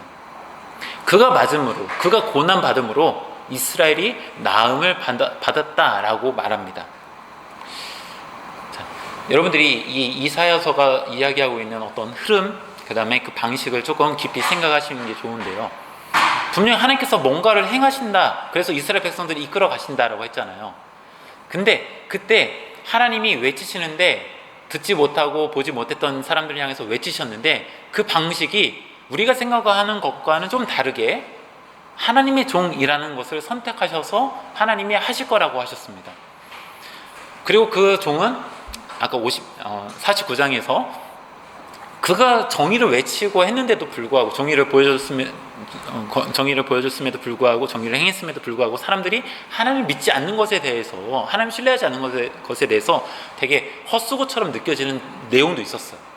자, 그런데 그 이야기가 53절로 넘어와서는 이 종은 고난받는 상황에 처해져 있는 거예요. 그리고 그가 이 고난받는 이유가 다 이스라엘 백성 때문이다라고 이 53장은 이야기하고 있는 것이죠. 그러면 이 이야기의 전개를 보면 하나님께서 이스라엘 백성들을 바벨론에서 예루살렘으로 이끌어 가시는 이 이야기가 어떻게 전개되는 것인가 곰곰이 생각해 보면은 두 가지 방식인 것 같아요. 외형적으로는 겉으로 드러나는 것은 하나님이 어떤 정치적인, 어떤 세상의 어떤 왕, 어떤 권력, 힘, 뭐 다양한 것을 통해서 하나님이 이스라엘 백성을 바벨론에서 예루살렘으로 인도하시는 것일 거예요. 하지만 이 모든 것의 가장 근원적인 사건은 적어도 이사야서는 이렇게 말하는 거예요. 이렇게 될 수 있는 것이 바로 하나님께서 세우신 이 종으로 말미암아 이 모든 것이 가능한 것이다 라는 것이죠. 여기서도 우리가 생각해 볼 수 있는 것은 출애굽하는 이야기, 즉 이 출애굽기에 나와 있는 출애굽 당시의 이야기인 것 같습니다. 이스라엘 백성들이 하나님께서 모세를 통해서 이집트라는 곳에서 이제 가나안 땅으로 이 여정을 인도하시는 거잖아요. 그런데 그들이 그곳에서 살아서 이 땅에 이집트 땅을 빠져나오는 데 있어서 결정적으로 중요한 사건은 무엇이었습니까? 유월절이라고 하는 사건이었잖아요. 마치 그런 것처럼 이사야서도 지금 이 하나님께서 바벨론에서 이스라엘 백성들을 예루살렘으로 옮기시는, 이 귀환시키는 이 과정에 정말 중요한 사건은 다른 데 있다라고 전하듯이 이사야는 이 53장에서 그것을 주목하고 있다는 거예요. 왜 그러냐? 54장에 보면요, 이런 이야기로 나와요. 앞서 52장에 보면은 예루살렘에 대한 이야기가 있었죠. 52장에. 52장이 예루살렘에 대한 이야기가요, 54장에 등장해요. 즉 52장과 54장이 사실 연결되어질 때 더 자연스러워요. 이야기는 이 가운데 53장이 들어가 있는 거예요. 이스라엘 백성들이 실제로 돌아오는 그 이야기의 핵심이 되는 중요한 그 지점에 53장이 들어가 있다라는 것이죠. 그 지점을 여러분들이 같이 좀 생각하시면 좋겠어요. 그래서 53장을 앞뒤에 있는 이야기하고 별개의 것으로 보는 것이 아니라 앞과 뒤에 있는 이야기의 핵심으로서 여러분들이 생각하시는 것이 더 적합한 것 같습니다. 그래서 이야기는 다시 예루살렘으로 돌아옵니다. 하나님의 종에게로 향했던 시선이 다시 예루살렘으로 돌아오는 거예요. 그래서 이스라엘 백성들이 돌아와야 되는 그 곳, 예루살렘. 예루살렘으로 돌아와서 이 예루살렘이 어떤 존재인가? 아까 말했던 것처럼 과부와 같은, 홀로 된 여인과 같은 것이라고 설명합니다. 그리고 이제 그 홀로 된 과부와 같았던 여인을, 그래서 슬픔과 고난 속에서 살아갈 수밖에 없을 것 같은 그 예루살렘을 하나님께서 어떻게 말씀하시면 내가 너의 남편이 되어줄게 라고 하세요. 과부에게 남편이 생긴다? 이젠 더 이상 과부가 아닌 것이죠. 그리고 집터를 넓혀야 된다는 아까 그 말씀이 이제 여기서 나오고, 그동안 받았던 수치가 다 없어질 것이다 라고 말합니다. 그래서 이 이사야의 이야기가 바벨론에 있는 이스라엘 사람들에 대한 이야기와 이 팔레스타인 땅에 있는 예루살렘이라고 하는 이 공간적인 것을 좀 구분해서 하나님은 이 공간을 지금 준비하고 계시는데, 이 공간도 하나님께서는 그동안 겪었던 모든 수치를 다 없애게 하신다라고 전하고 있어요. 그 이야기가 55장으로 가서 하나님께서 이 모든 이야기들을 가능하게 하신 분이고 보이지 않는 새로운 길을 만드실 거다라고 말씀하세요. 하나님께서 그 새로운 길을 만드시고 그것을 따라오라고 말씀하세요. 그러기 위해선 이스라엘 백성들이 갖고 있던 생각을 버리고 하나님께서 준비하신 길을, 그리고 하나님의 생각을 따라가는 것인 것 같습니다. 그게 55장입니다. 이제 우리가 40장부터 55장까지를 봤는데, 여기까지 내용에 가장 어떤 이야기의 어떤 분포도, 어떤 내용의 분량, 이런 것들을 볼 때 제일 많이 언급되고 있고, 또 가장 많이 이제 좀 주제적으로 볼 때 좀 강조되고 있는 것은 무엇인가 한다면, 하나님께서 이스라엘 백성들을 이제 돌아오게 하시겠다라는 이야기예요. 돌아오게 하시겠다, 회복하게 하시겠다, 구원하시겠다, 포로 생활을 끝내고 돌아오게 하겠다. 하지만 이스라엘 백성들은 아직 그런 하나님에 대하여 마음에 의심이 있다는 것이죠. 그런 마음에 의심 있는 사람들을 향하여 하나님은 너희가 생각하는 것과 다르게 이스라엘 백성, 바벨론의 우상이 더 큰 것이 아니라, 힘이 더 큰 게 아니라 내가 참된 세상을 창조한 것이고, 또 그 너희가 그렇게 크게 보는 우상이 사실은 하나님께서 만드신 피조물에 불과하다라는 것을 계속 강조하며 하나님의 힘이 무엇인가를 계속 반복해 주셨습니다. 그리고 그 이스라엘을 하나님께서 어떻게 돌아가게끔 하실 것인가 라는 그 이야기에는 조금 다르게 다른 이야기를 하나 여기서 연결시키고 있었어요. 그게 바로 하나님의 종에 대한 이야기였습니다. 이 이야기가 40장부터 이 55장 사이에 가장 큰 흐름을 형성하고 있다라는 것 정리하고 넘어가겠습니다. 자, 56장을 보면은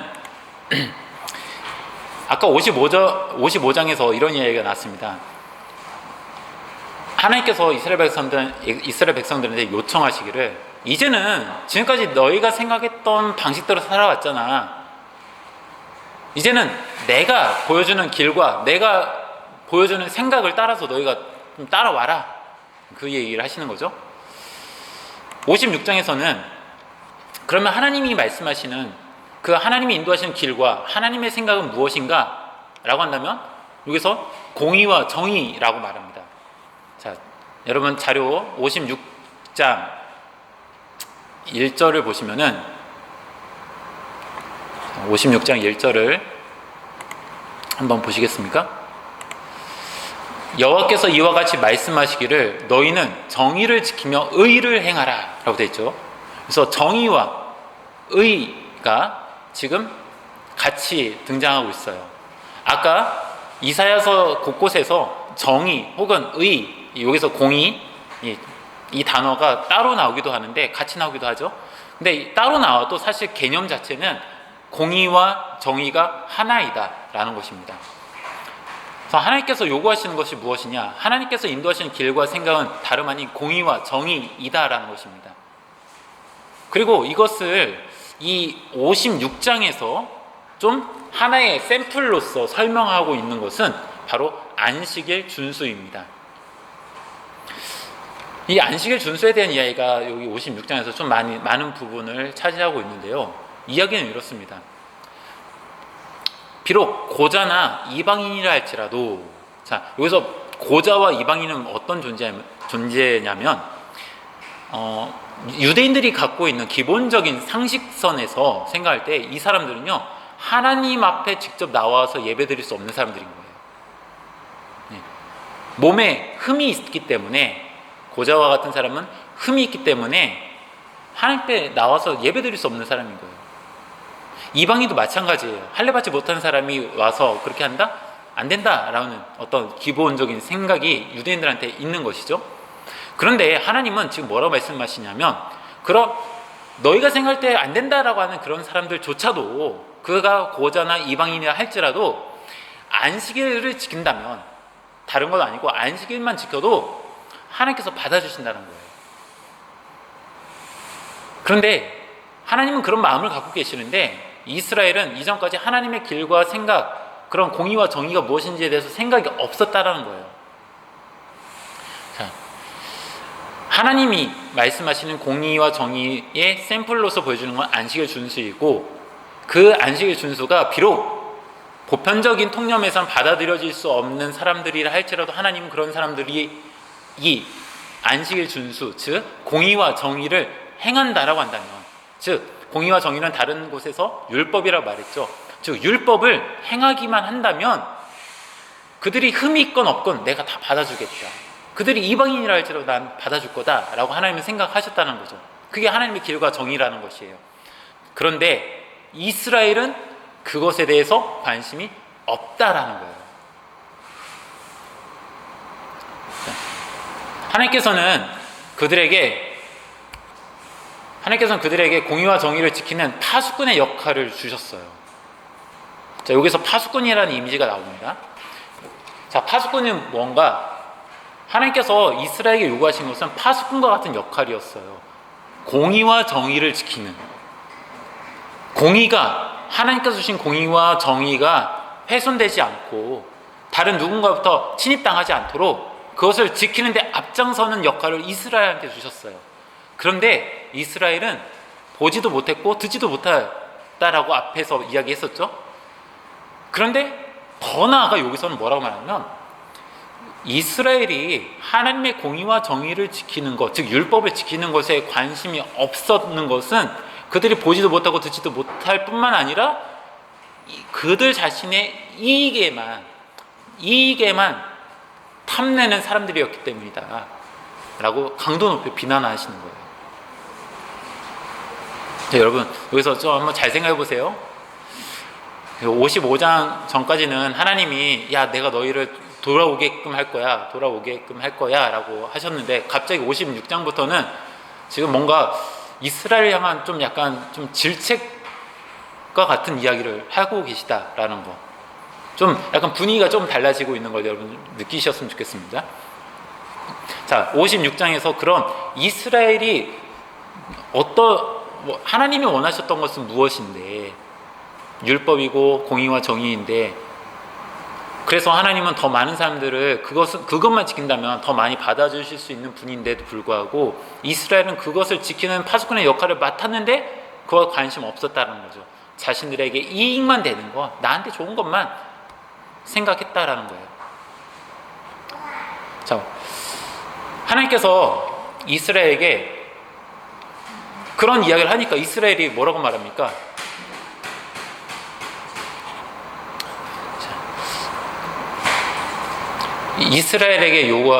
이스라엘은 이렇게 말해요. 하나님, 우리가 하나님 말씀하신 공의와 정의 우리 다 지켰잖아요. 우리가 뭐 안 지킨 게 뭐가 있어요? 라고 묻는 거예요. 근데 하나님이 보실 때, 야 그래? 너희가 다 지켰다고? 그럼 한번 이야기해봐. 도대체 뭘 지켰는데? 너희가 지킨 게 뭔데? 라고 따져보자 이거예요. 그 이야기에 이어서 58장에서 이야기하기는 이스라엘이 스스로 하나님의 뜻을 따라 공의를 자부했다고 말합니다. 근데 하나님은 아니야 라고 아주 강하게 말씀하세요. 너희가 하나님께서 원하시는 공의를 지켰다고? 아니야. 너희가 행한 것은 하나님이 기뻐하시는 금식이 결코 아니었어 라고 이야기하시는 거죠. 하나님 기뻐하시는 것을 너희가 행한 것이 아니었어 라고, 그건 다 자신들의 이익과 관련되어 있는 삶의 모습이었다라고 질책하고 계시죠. 56장부터 이어지는 이야기가 계속 그 이야기를 반복해서 보여줍니다. 하나님께서 원하시는 길을 걷지 못했던 이스라엘인데, 이스라엘은 자신들은 하나님의 길을 걸었다라고 생각하고 있는 거예요. 그리고 우리가 이렇게 열심히 살아왔는데 하나님 왜 우리가 열심히 산 것에 대해서 인정해주지 않으세요? 라고 말하니까 하나님이 따져보시는 거예요. 야 너희가 지킨 게 정말 내가 원하는 것 같아? 내가 정말 기뻐하는 것이 무엇인지 너희 알고 있어? 라고 물으시는 거죠. 자, 그 이야기를 듣고 나니까 이스라엘의 한 공의가 자신들 스스로는 공의와 정의를 말하고 지켰다라고 하지만 하나님 보실 때 공의와 정의가 아니었던 거예요. 59장에서 그런 상황을 이렇게 말씀하세요. 거미줄로, 여러분 실로 천을 짜는 거잖아요. 아주 가느다란 천으로 실로 가느다란 실로 천을 짜는 거잖아요. 그 천을 옷을 이제 집어서 입는 거죠. 만일 그 가느다란 실처럼 거미줄로 옷을 만든다고 생각해 보세요. 얼마나 많은 거미줄이 필요할까요? 근데 하나님께서는 지금 여기서 59장에서 거미가 짠 줄로는 너희가 지금 말하는 그 허물들, 스스로는 내가 공의와 정의를 지켰다라고 하지만 결코 하나님 보실 때 공의와 정의를 지키지 못했던 그 이스라엘 사람들의 모습, 그 허물된 모습, 그것을 거미줄로 가려봐라. 그게 가려지나? 결코 가려질 수 없다는 거예요. 비로소 이스라엘 백성들이 우리가 정말 잘못했구나. 우리가 정말 하나님이 원하시는 그 공의와 정의를 잊고 살았구나 알게 되고 회개하게 됩니다. 그리고 하나님은 그렇게 회개하고 그 스스로 허물된 삶을 이제 던져 벗어버리고 떠나는 사람, 그런 사람에게 하나님은 구원을 베푸시겠다라고 말씀하고 계세요. 자, 그러면 56장부터 59장까지가 쭉 이어지는 이야기죠. 하나님께서 말씀하신 공의와 정의를 몰랐던, 사실 그들한테 파수꾼의 역할로서 이것을 지키도록 요청되었는데 전혀 그것과 무관하게 살았던 이들이 이제 자신들의 잘못을 깨닫고 나서 우리가 어떻게 살아가야 되겠다라는 어떤 생각을 이제 하나님의 말씀을 통해서 하나씩 알아가는 단계인 것입니다. 자, 60장에서는 그렇게 이 과정을 통해서 스스로 회개하고 하나님께 돌이켜서 이제는 하나님이 말씀하신 공의와 정의로운 삶을 살아가겠다라고 하는, 하나님의 율법을 지키면서 살아가겠다라고 하는 그런 사람들에게 하나님은 이렇게 말씀하세요. 일어나라, 빛을 발하라. 자, 일어나라, 빛을 발하라. 이는 내 빛이 이르렀고 여호와의 영광이 내 위에 있었습니다. 자, 요 단락도 여러분 그 나눠드린 자료를 좀 보시면 더 좋은데요. 60장 1장은 이렇게 말하죠. 일어나라, 빛을 발하라. 이는 내 빛이 이르렀기 때문이다. 이 빛은 무엇일까요? 이 빛은 60장 1절의 이행에서 말하는 것처럼 여호와의 영광이 내 위에 임하였다라고 했죠. 내 빛은 하나님의 영광, 즉 하나님이 이르렀다라는 거예요. 무엇입니까? 회개한 사람한테 하나님이 이제는 직접 오시겠다라는 거예요. 그렇기 때문에 이제 빛을 발하라라는 거예요. 이 빛을 발한다는 것이 그냥 스스로 뭔가 광채를 하는 건 아닌 것 같아요. 하나님이 오셨기 때문에, 그 뒤에 나와 있는 내용을 보면 하나님이 빛이 되어 주신다고 하거든요. 그러니까 그 빛이 우리한테 왔기 때문에 우리 안에서 빛이 막 반사되는 거죠. 하나님 우리한테 오셨기 때문에 빛이 반사되는 것이지 우리 스스로 뭔가를 할 수 있는 건 아닌 거예요. 사실은 우리가 광명체가 아니니까요. 우리가 빛을 낼 수 있는 건 아닙니다.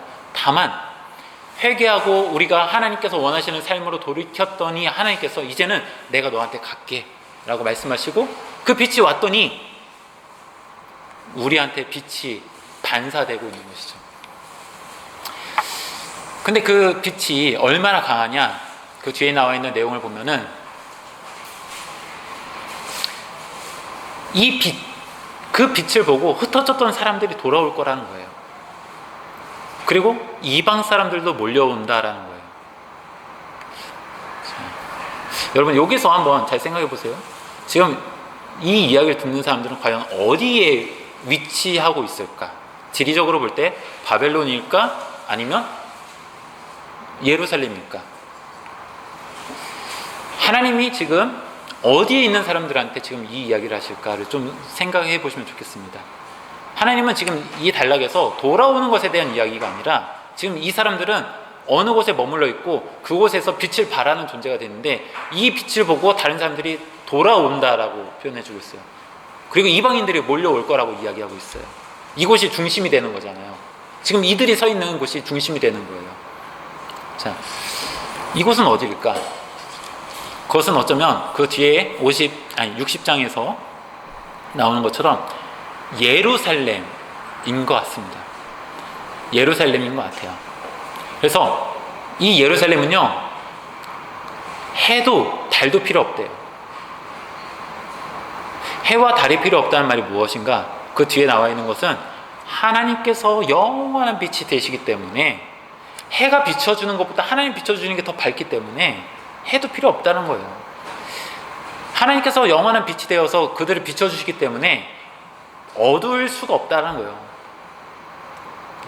하나님이 가장 큰 서치라이트가 되셔서 비춰주신지는 모르겠지만 지금 예루살렘을 향해 하나님이 비춰주신다고 약속하셨어요. 그 빛, 그렇기 때문에 그곳에 있는 사람들이 빛을 반사시켜서 뭔가를 보여주고 또 그것을 가지고 사람들이 몰려오게 된다는 것이죠. 그게 60장의 이야기입니다. 자, 이 이야기가 어디까지 퍼지느냐, 이 이야기가 어떻게 퍼지느냐, 전개되느냐. 61장에서는 하나님의 희년. 자, 희년이라는 것은 이스라엘 율법 가운데에서 희년이라는 제도가 있습니다. 이 제도가 실제적으로 이스라엘 역사 속에서 얼마나 잘 지켜졌느냐에 대한 문제는 좀 별도인 것 같아요. 과연 이것이 잘 지켜졌는지에 대해서는 학자들마다 좀 견해가 있는데, 대체로 제가 알기로는 대체로 많은 학자들은 이 희년이라는 제도가 제대로 지켜지지 않았다라고 보더라고요. 하지만 이 희년이라는 제도가 성경 안에 중요하게 등장하고 있고, 희년이라는 이야기가 정말 중요한 어떤 하나의 주제인 것은 분명합니다. 어쩌면 앞서서 본 것처럼 하나님이 원하신 공의와 정의라는 것을 이스라엘 백성들이 잘 지키지 않았기 때문에 이 희년이라는 것이 실제적으로 잘 이루어지진 않았을 수도 있겠다 싶어요. 하지만 하나님은 이 희년이라는 것을 정말 중요하게 다루고 계시다. 이 61장에서도 마찬가지입니다. 하나님의 희년이 돌아온다라고 말합니다. 49년이 지나고 나서 50년째가 희년인데, 하나님의 희년이 반복되는 건데, 희년은 그것이 돌아온다는 거예요. 이 희년이 됐을 때 많은 사람들이, 특별히 자신의 경제적인 그러니까 집을 팔아가지고 내가 더 이상 땅이 없고 집이 없는 사람들도 희년이 되면 다시 그걸 돌려받는 거예요. 돌려받는 제도예요. 내가 돈이 없어서 내가 노예 생활을 하고 있는데, 희년이 되면은 이제 노예 생활을 끝내는 거예요. 다시 난 자유인이 되는 거예요. 그런 희년이 이제 돌아올 거라는 것이죠. 그 희년이 지금 61장에서 선포되어지고, 하나님의 희년이 누구한테 다가오느냐? 가난한 자, 마음이 상한 자, 포로된 자, 갇힌 자들에게 선포되고, 그렇기 때문에 그들에게 슬픔이 찬송으로 변하게 된다라는 아주 아름다운 이야기를 전하고 있습니다. 61장에 있는 이야기는 이제 누가복음에서 예수님께서 처음으로 공생애를 시작하시며 처음으로 하셨던 설교하고도 관련이 되죠. 네. 자, 어쨌든 예수님께서 사용하신 그 본문이 바로 요 단락인데, 이 이야기는 하나님께서 새로운 것을 이제 만들어 가시는 이야기예요. 자, 62장에서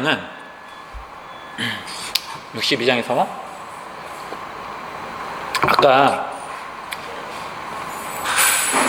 파수꾼에 대한 이야기가 있었죠.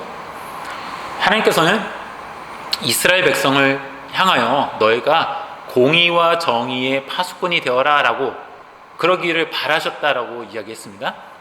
그런데 그들은 공의와 정의를 지키는 파수꾼이 되기는커녕 듣지도 보지도 못해서 뭔가 적으로부터 위협이 와도 전혀 알릴 수도 없을 뿐만 아니라 자신들의 욕심 가지고 그 자리를 내팽개친 그런 사람들이었다라고 했잖아요.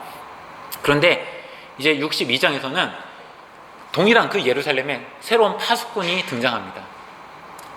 이 파수꾼은 어떤 역할을 하느냐? 적으로부터 위협이 오는 것을 보고서 사람들한테 알리는 그런 파수꾼이냐? 그렇지가 않아요. 이 사람들은 좀 독특한 파수꾼이에요.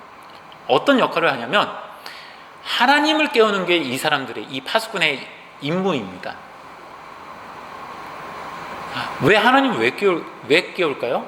이유는 하나님께서 지금껏 하신 그 약속을, 하나님 제발 그 약속, 하나님께서 우리한테 하신 그 약속 있잖아요. 그 약속 잊어버리지 마시고 그 약속 꼭 지켜주세요 라고 계속해서 하나님을 깨우는 거예요. 그게 새롭게 세워진 파수꾼이 해야 되는 일입니다. 그 이야기가 62장에 나와 있습니다.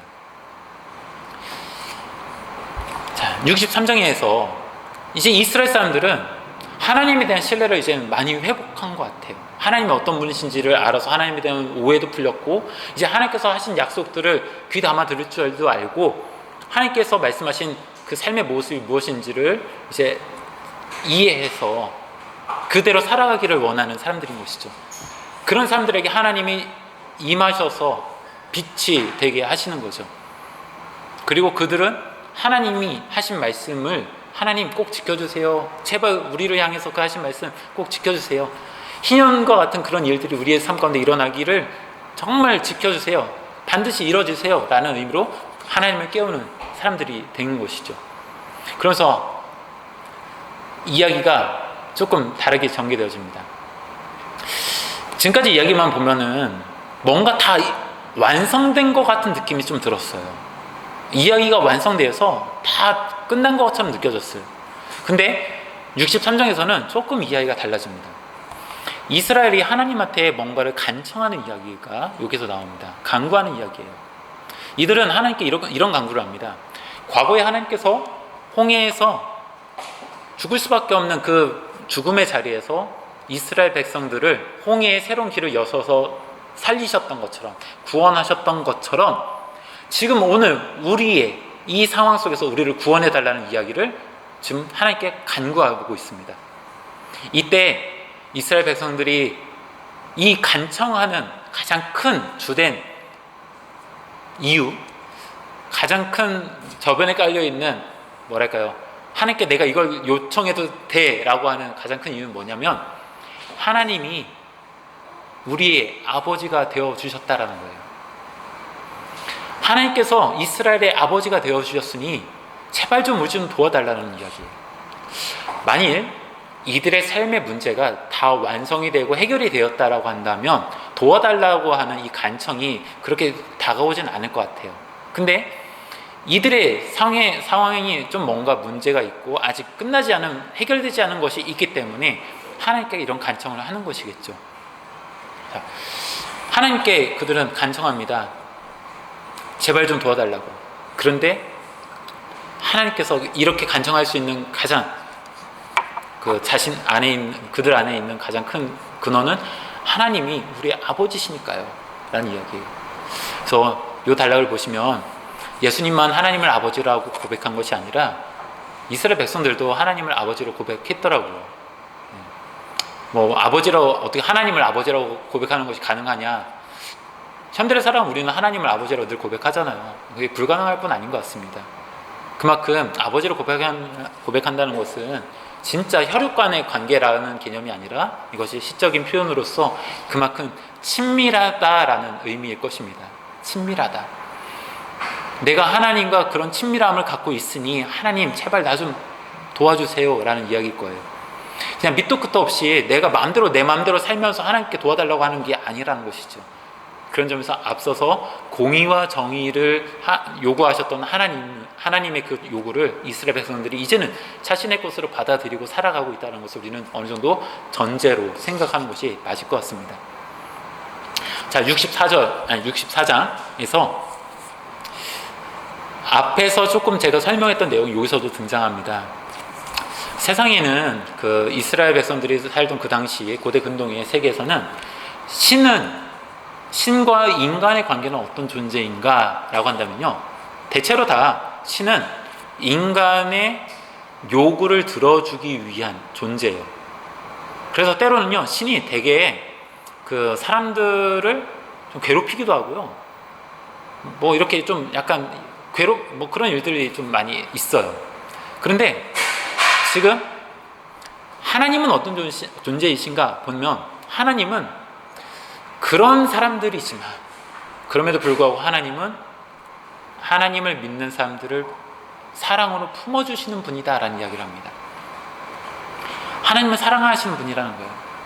거리를 두고서 살아가는 저 높은 곳에 신은 있고 사람은 땅에 있어서 하나님과 신과 인간의 관계가 멀리 떨어져 있는 존재로 사람들은 인식하고 있는데, 그렇기 때문에 멀리 떨어져 있는 존재에게 뭔가를 달래기 위해서 재물을 갖다 바치고 그의 마음을 이렇게 뭔가 회유하듯이 하는 것이 보편적인 종교의 어떤 모습이었는데, 하나님은 그렇지 않다라는 거예요.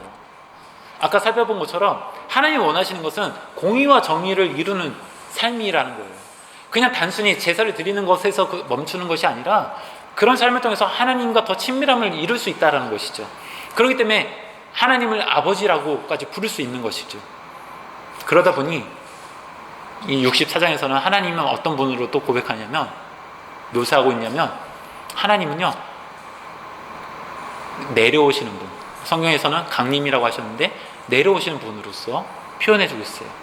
멀리 하늘에서 계셔서 우리와는 동떨어진 인생을 살아가는 그런 신적인 존재로 보여주는 게 아니라 지금 우리 곁으로 오셔서 직접 우리의 아픔을 위로해 주시고 끌어안아 주시는 분이다라는 것이죠. 그래서 세상에 있는 다른 어떤 신과는 질적으로 다른 존재가 하나님이다라고 설명합니다. 그리고 그 하나님은 우리 인생을 안아주시기 위하여 직접 내려오시는 분이다. 예수님의 이야기 속에서 사실 우리는 이것을 많이 발견할 수 있는 것이죠. 네. 자, 65장으로 가서, 자, 지금껏 자신을 찾지 않았던 이들인데, 어떻게 보면은 지금 이 56장부터 이어지는 이야기가 앞에 있는 내용들을 보면요, 1장부터 적어도 55장까지 이야기만 봐도 시간적인 세월이라 할까요? 그게 엄청난 거잖아요.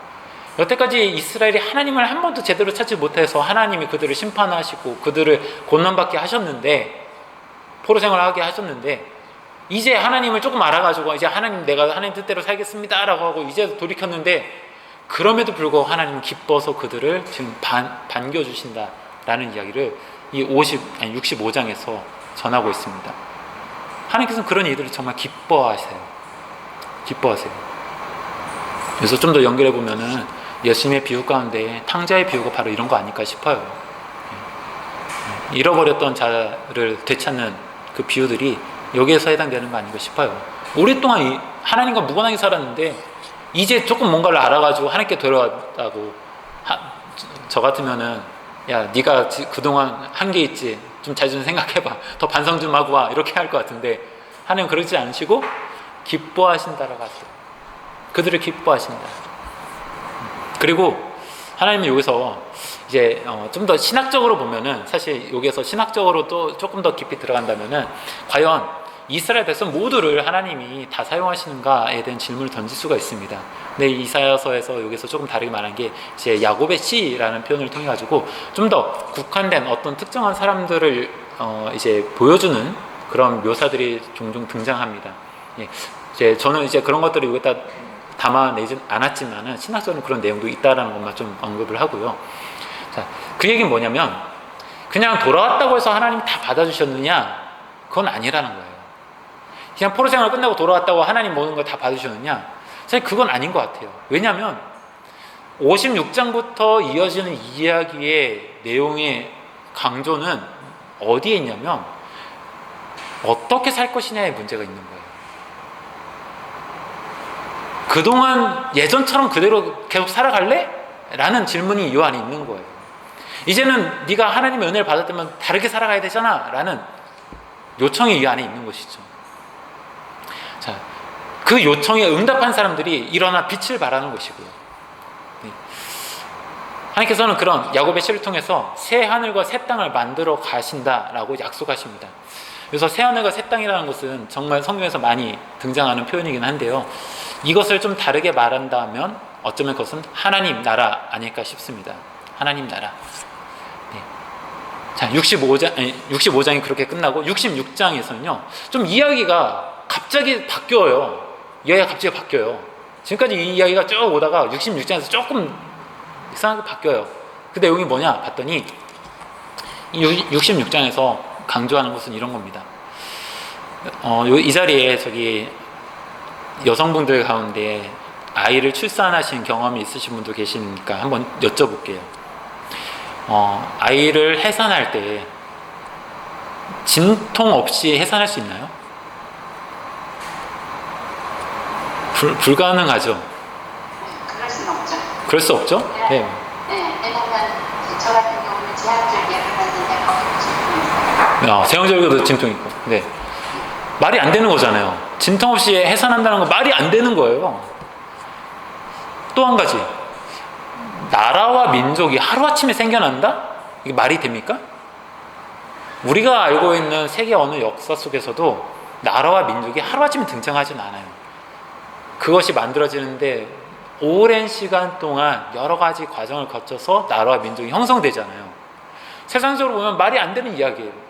그런데 이사야서 40장부터 65장까지 얘기가 사실 누가 봐도 이건 말이 안 된다고 보는 거예요. 아니, 하나님이 지금 바벨론에 포로 생활하고 있는 사람들, 그런 사람들을 구원하셔서 지금 예루살렘을 인도하신다고? 말도 안 돼. 야, 이스라엘 사람들 지금 포로 생활 하잖아. 하나님이라는 신이 약해가지고 바벨론이라는 신한테 뚫려가지고 지금 전쟁이 졌고 그들은 포로 생활을 했잖아. 그런데 어떻게 그런 신이 이 이스라엘 사람들을 다시 이끌어낸다고? 말도 안 돼. 아니 그런 사람들이 지금 뭔가 새로운 나라를 만들어 간다고? 하나님 새 하늘과 새 땅이라고 하는 하나님 나라 만들어 간다고? 말도 안 돼. 라고 사람들이 이야기하는 거예요. 과연 하나님이 지금까지 하신 말씀들이, 이 예언자를 통해서 하신 이 말씀들이 과연 그 약속이 과연 가능할까라는 질문을 66장이 던집니다. 이 질문에 66장 마지막 부분에서 하나님은 이렇게 말씀하세요. 이런 문구는 나와 있지 않습니다. 이런 문구 나와 있지만 의미적으로 볼 때 이렇게 말씀하시는 것처럼 다가와요. 말이 되지 않아 보이는 그것을 내가 이룰 것이다. 어느 누구도 생각할 수 없는 일이다라는 것이죠. 홍해의 길을 낸다는 거, 그것을 경험해보기 전에는 아무도 몰랐잖아요. 그게 말이 안 된다고 생각했잖아요. 그래서 죽을 수밖에 없는 상황이라고 다 좌절했잖아요. 하지만 하나님께서 그것을 이루셨던 것처럼 포로 생활하고 있는 이들을 이끌어 나시는 이 이야기가 말이 되어 보이지 않을지라도 하나님은 그것을 이루시겠다라고 말씀하고 계시고, 또한 새로운 공동체를 이루는 것이 어찌 가능할까? 아니, 나라와 민족이 생겨나는 것이 그렇게 쉬운 일이야? 라고 사람들은 반문할 수 있겠지만 하나님은 이것을 이루실 거라고 말씀하고 계세요. 이게 66장 마지막의 이야기입니다. 66장은 사실 거기서 끝나지는 않아요. 쟤는 거기까지 정리를 했지만은 여러분 읽어보시면 맨 마지막에 어떤 이야기가 맨 마지막 단락에 뭐가 있냐면 이런 질문을 던지고 하나님을 비난했던 사람들을 심판하시는 이야기로 사실은 끝납니다. 하나님께서 하신 일에 대하여 말도 되지 않아 라고 비난했던 사람들을 하나님이 누르시는 이야기로 66장 맨 마지막, 즉 이사야는 끝납니다. 그만큼 하나님은 강력하게 이 일을 이루실 거다라고 선언하고 계시는 겁니다. 여기까지가 40장부터 66장까지 이르는 이사야의 이 대서사시와 같은 이야기입니다. 네. 자, 정리를 조금 간단히 하고 마치도록 하겠습니다. 지금 제가 작년에 1장부터 39장에 대한 강의를 했기 때문에 전체적인 배경이나 이런 것들을 삽입하지는 않았습니다, 이번 강의에. 근데 여러분 한번 강의의 내용을 한번 돌이켜 보시면서 한번 정리를 해보시면 좋겠는데요. 1장부터 66장까지 안에는요, 이사야서에는 좀 주제를 놓고 볼 때에 주제가 약간 변화되고 있는 것을 보여집니다. 발견하게 됩니다. 1장부터 39장은요, 그 주제가 심판이라는 확고한 주제였습니다. 정 변함없는 주제였어요. 그러다가 40장부터 55장까지 보면은 아까 제가 설명하면서 강조했듯이 하나님께서 구원하시는 이야기, 회복하시는 이야기, 여기서 구원과 회복은 포로 생활에서 귀환하는 문제를 주로 다루는 것이죠. 근데 이 포로 생활에서 귀환하는 문제를 다루면서 핵심이 되는 사건, 어떤 내용상에 반복되는 것은 우상의 문제였어요. 우상의 문제. 이스라엘 사람들이 하나님보다 바벨론 신이 더 센 것 같아 라는 그런 의심, 경험상 다가오는 현실적인 자신들이 이해하고 있는 하나님에 대한 이해, 그래서 그 부분에 대하여 하나님은 강조하면서 너희가 생각하는 건 전혀 달라, 그것은 다 피조물에 불과해, 내가 만든 피조물이야 라고 하나님 계속 말씀하시는 거죠. 그렇기 때문에 너희가 누구를 의지할 것이냐 라는 질문이 40장부터 55장에 너무나도 중요하게 다뤄졌습니다. 이 단락에서 위로라고 할 수 있는 어떤 표현을 찾는다면 사실 많지 않아요.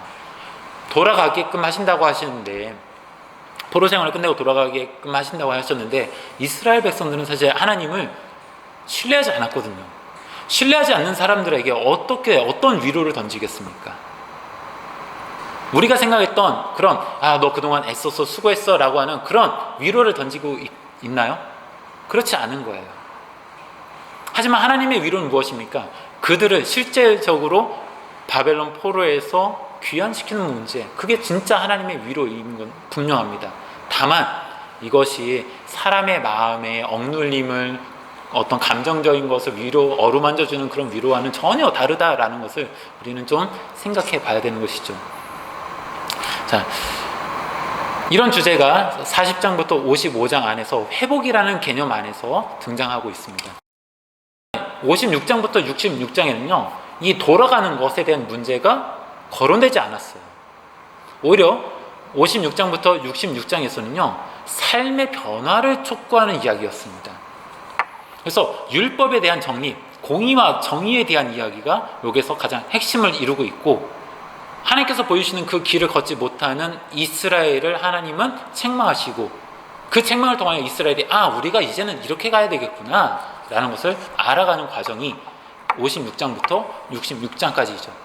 그런 이들이 하나님께서 비춰주시는 빛을 받아서 다른 이방인도 찾아올 수 있는 그런 강력한 빛의 모습을 띠는 것이고, 또 그런 이들로 하여금 하나님은 하나님의 나라, 새하늘과 새 땅을 만들어 가신다라고 우리는 생각할 수 있을 것 같습니다. 이렇듯 1장부터 66장 안에는 약간 주제로 봤을 때 변화가 있습니다. 네. 이런 변화, 주제의 변화를 가지고 학자들이 생각할 때는요, 이렇게 보는 거예요.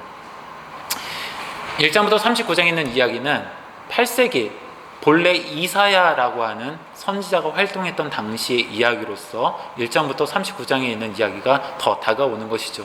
그리고 실제로 그 안에는 이사야라고 하는 선지자가 직접 등장하기도 하고요, 그가 활동했던 시대를 배경으로 하는 이야기들도 등장합니다. 근데 40장부터는 조금 시대적으로 달라지는 거예요.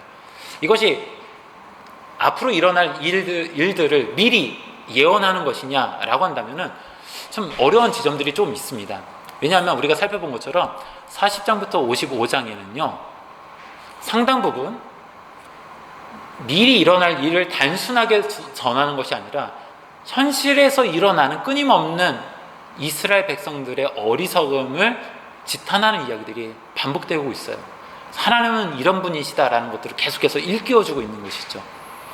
자, 그렇기 때문에 학자들이 생각할 때는 40장부터 55장에 있는 이야기가 바벨론 포로 시기에 살아가는 이들에게 전해진 하나님의 이사야의 메시지가 그대로 전달되지만, 그들이 살고 있는 현실의 문제를 너무 크게 여긴 나머지 하나님의 힘을 너무나도 축소시킨 그런 이들에게 하나님은 이런 분이다라는 것을 이사야의 메시지를 통하여 다시 한번 전하고 있는 것으로 여겨지는 단락이 40장부터 55장에 있는 이야기고요. 56장부터 66장은요, 그건 좀 더 다르게 이젠 귀환한 공동체인 것 같아요. 그래서 어떤 표현들을 보면 예루살렘에 있는 사람들을 어느 정도 단정하고 있는 표현들이 좀 많고요. 이 예루살렘에 있는 사람들에게 하는 이야기로서 어떤 이해가 더 강조되고 있냐면, 삶의 변화를 요청하는 거예요. 율법대로 살아가는 것, 공의와 정의를 가지고 살아가는 것, 그리고 그 땅에서 하나님 나라를 이루어가는 것에 대한 이야기가 더 강조되고 있습니다. 그래서 이런 주제의 변화가 좀 전체적인 어떤 다양한 표현과 방식들을 통해서 좀 차이가 있다라는 것을 좀 설명을 좀 드려봅니다. 네. 제가 이 단락을 전체를 설명드리면서 중간중간 좀 거론을 했는데요, 많은 부분 이사야는요, 출애굽기에 나와 있는 출애굽 전승이라고 말을 하는데, 그러니까 출애굽기 자체에는 성막을 만드는 이야기도 있지만은 성막을 만드는 이야기가 아니라 이집트에서 탈출하는 이야기, 그 이야기가 이사야서 안에 정말로 많이 이렇게 투영되고 있다라는 것이죠. 과거에 그런 일을 하셨던 하나님에 대한 이야기를 직접 거론하면서 지금도 그 일을 행하시는 하나님에 대한 이야기를 보여주고 있는 단락들이 이사야서 안에 너무나도 많습니다. 그것이 새로운 길이라는 것도 되고요, 또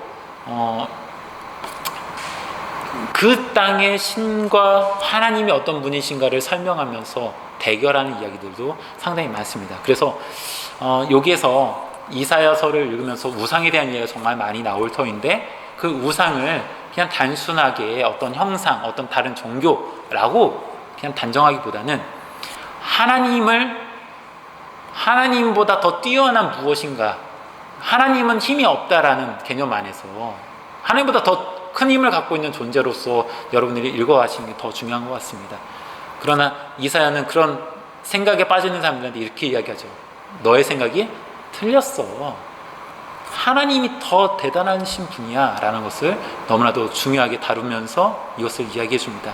자, 그런 점에서 이제 출애굽 전승하고 많이 유사한 부분들이 있습니다. 처음에 시작하면서 제가 좀 당부드렸던 것처럼 이사야서는 예수님과 또 복음서의 이야기하고 참 많이 밀접하게 연관됩니다. 네. 우리는 대체로 이것을 이사야서가 예수님에 대한 이야기를 예언한 것으로만 이렇게 좀 생각하고, 아까 우리가 봤던 어떤 종의 노래라고 하는 그 단락들 내지는 몇 가지 어떤 예수님의 탄생과 관련되어 있는 것들만 이사야서 안에서 좀 뽑아가지고 예수님에 대한 것에 해석을 하는 경향이 있는데, 그것이 틀렸다고 생각하는 건 아닙니다. 단지 그 정도로만 하다 보니까 이사야의 이야기는 조금 묻혀버리고, 사실 이사야서에서 말하는 이 이야기의 흐름이 복음서 안에 정말 잘 녹아져 있다라는 것이죠. 예수님도 이런 이사야의 이야기를 통하여 자신의 사역을 해석하시고 또 하나님 나라에 대한 이야기를 이해하셨다는 것도 우리가 좀 생각해 볼 수 있을 것 같은데, 너무 반대로만 하다 보니까 이사야의 이야기는 없고 그냥 복음서의 이야기로 이사야를 해석하다 보니까 이사야의 더 다양한 이야기는 좀 잘 들어오지 않는 것 같습니다. 그래서 당부하기는 여러분들이 이사야서를 읽고 묵상하실 때 좀 더 이사야서의 이야기에 좀 더 먼저 좀 몰입해 보시면 좋겠습니다. 그리고 그것을 가지고 예수님의 이야기와 복음서에 있는 이야기를 좀 더 확장해 가시면 그게 더 좋을 것 같습니다. 네. 그리고 여기에서 예수님에 대한 이야기가 분명히 나타나는데, 예수님의 이야기가 왜 이사야서 안에서 중요하게 다뤄지는가? 저는 오늘 설명드린 것처럼 하나님께서 이스라엘 백성들을 구원하시는 이야기가 외형적으로 볼 때는 뭐 고레스를 사용하시고 또 어떤 국제적인 정세를 이용하셔서 이스라엘을 바벨론 포로 생활을 끝내고 예루살렘으로 돌아오게 하시고, 또 그 예루살렘에서 그들의 귀한 공동체를 이뤄가는 여정이 분명 역사 속에는 등장합니다. 근데 이것이 현실적인 어떤 역사 속인 것이기 때문에 이것이 팩트다라고 말하지 않는다는 것이죠. 이것을 가능하게 한 실제적인 힘은 고난받는 종이라고 하는, 즉 하나님의 종이라는 그 개념 안에서 이사야는 정말 중요하게 다루고 있다. 그런 점이 예수님을 우리가 묵상하고 해석할 때 우리가 이 땅에서 이루어지는 어떤 세상에 사는 이야기도 있지만 이것을 가능하게 하는 힘은 예수님이다라는 것을 우리는 다시 한번 더 확장시킬 수 있을 것 같습니다. 자, 마지막으로 이사야의 의미입니다. 이사야는 이스라엘의 역사 속에서 볼 때 역사적인 변곡점에서 시대를 일깨워진 그런 메시지가 있는 것 같아요. 아까 정리하면서 시대적인 차이가 좀 있고 또 그 시대 속에서 메시지가 조금 변화되는 흐름들이 나타난다라고 설명드렸는데요. 그것이 그냥 동일한 시대에 그냥 여러 가지 주제를 던진 것이 아니라 그 시대의 필요에 맞는 메시지가 사실은 되게 중요하게 다뤄졌다는 것이죠.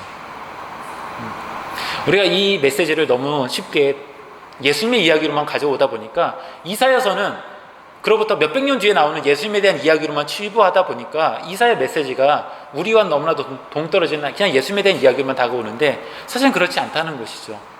오늘 이 시대를 살아가는 우리한테도 이 이사야의 메시지는 너무나 중요한 메시지인 것이죠.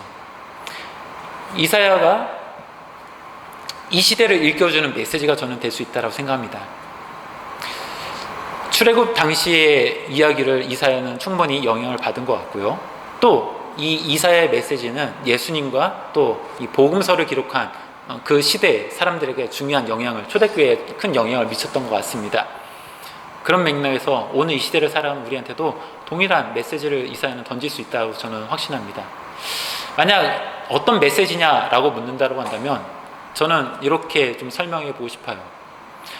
복음을 받아들였으면서도, 예수님을 믿는다면서도 하나님보다 다른 우상을 혹시 우리는 두려워하고 있는 것은 아닐까?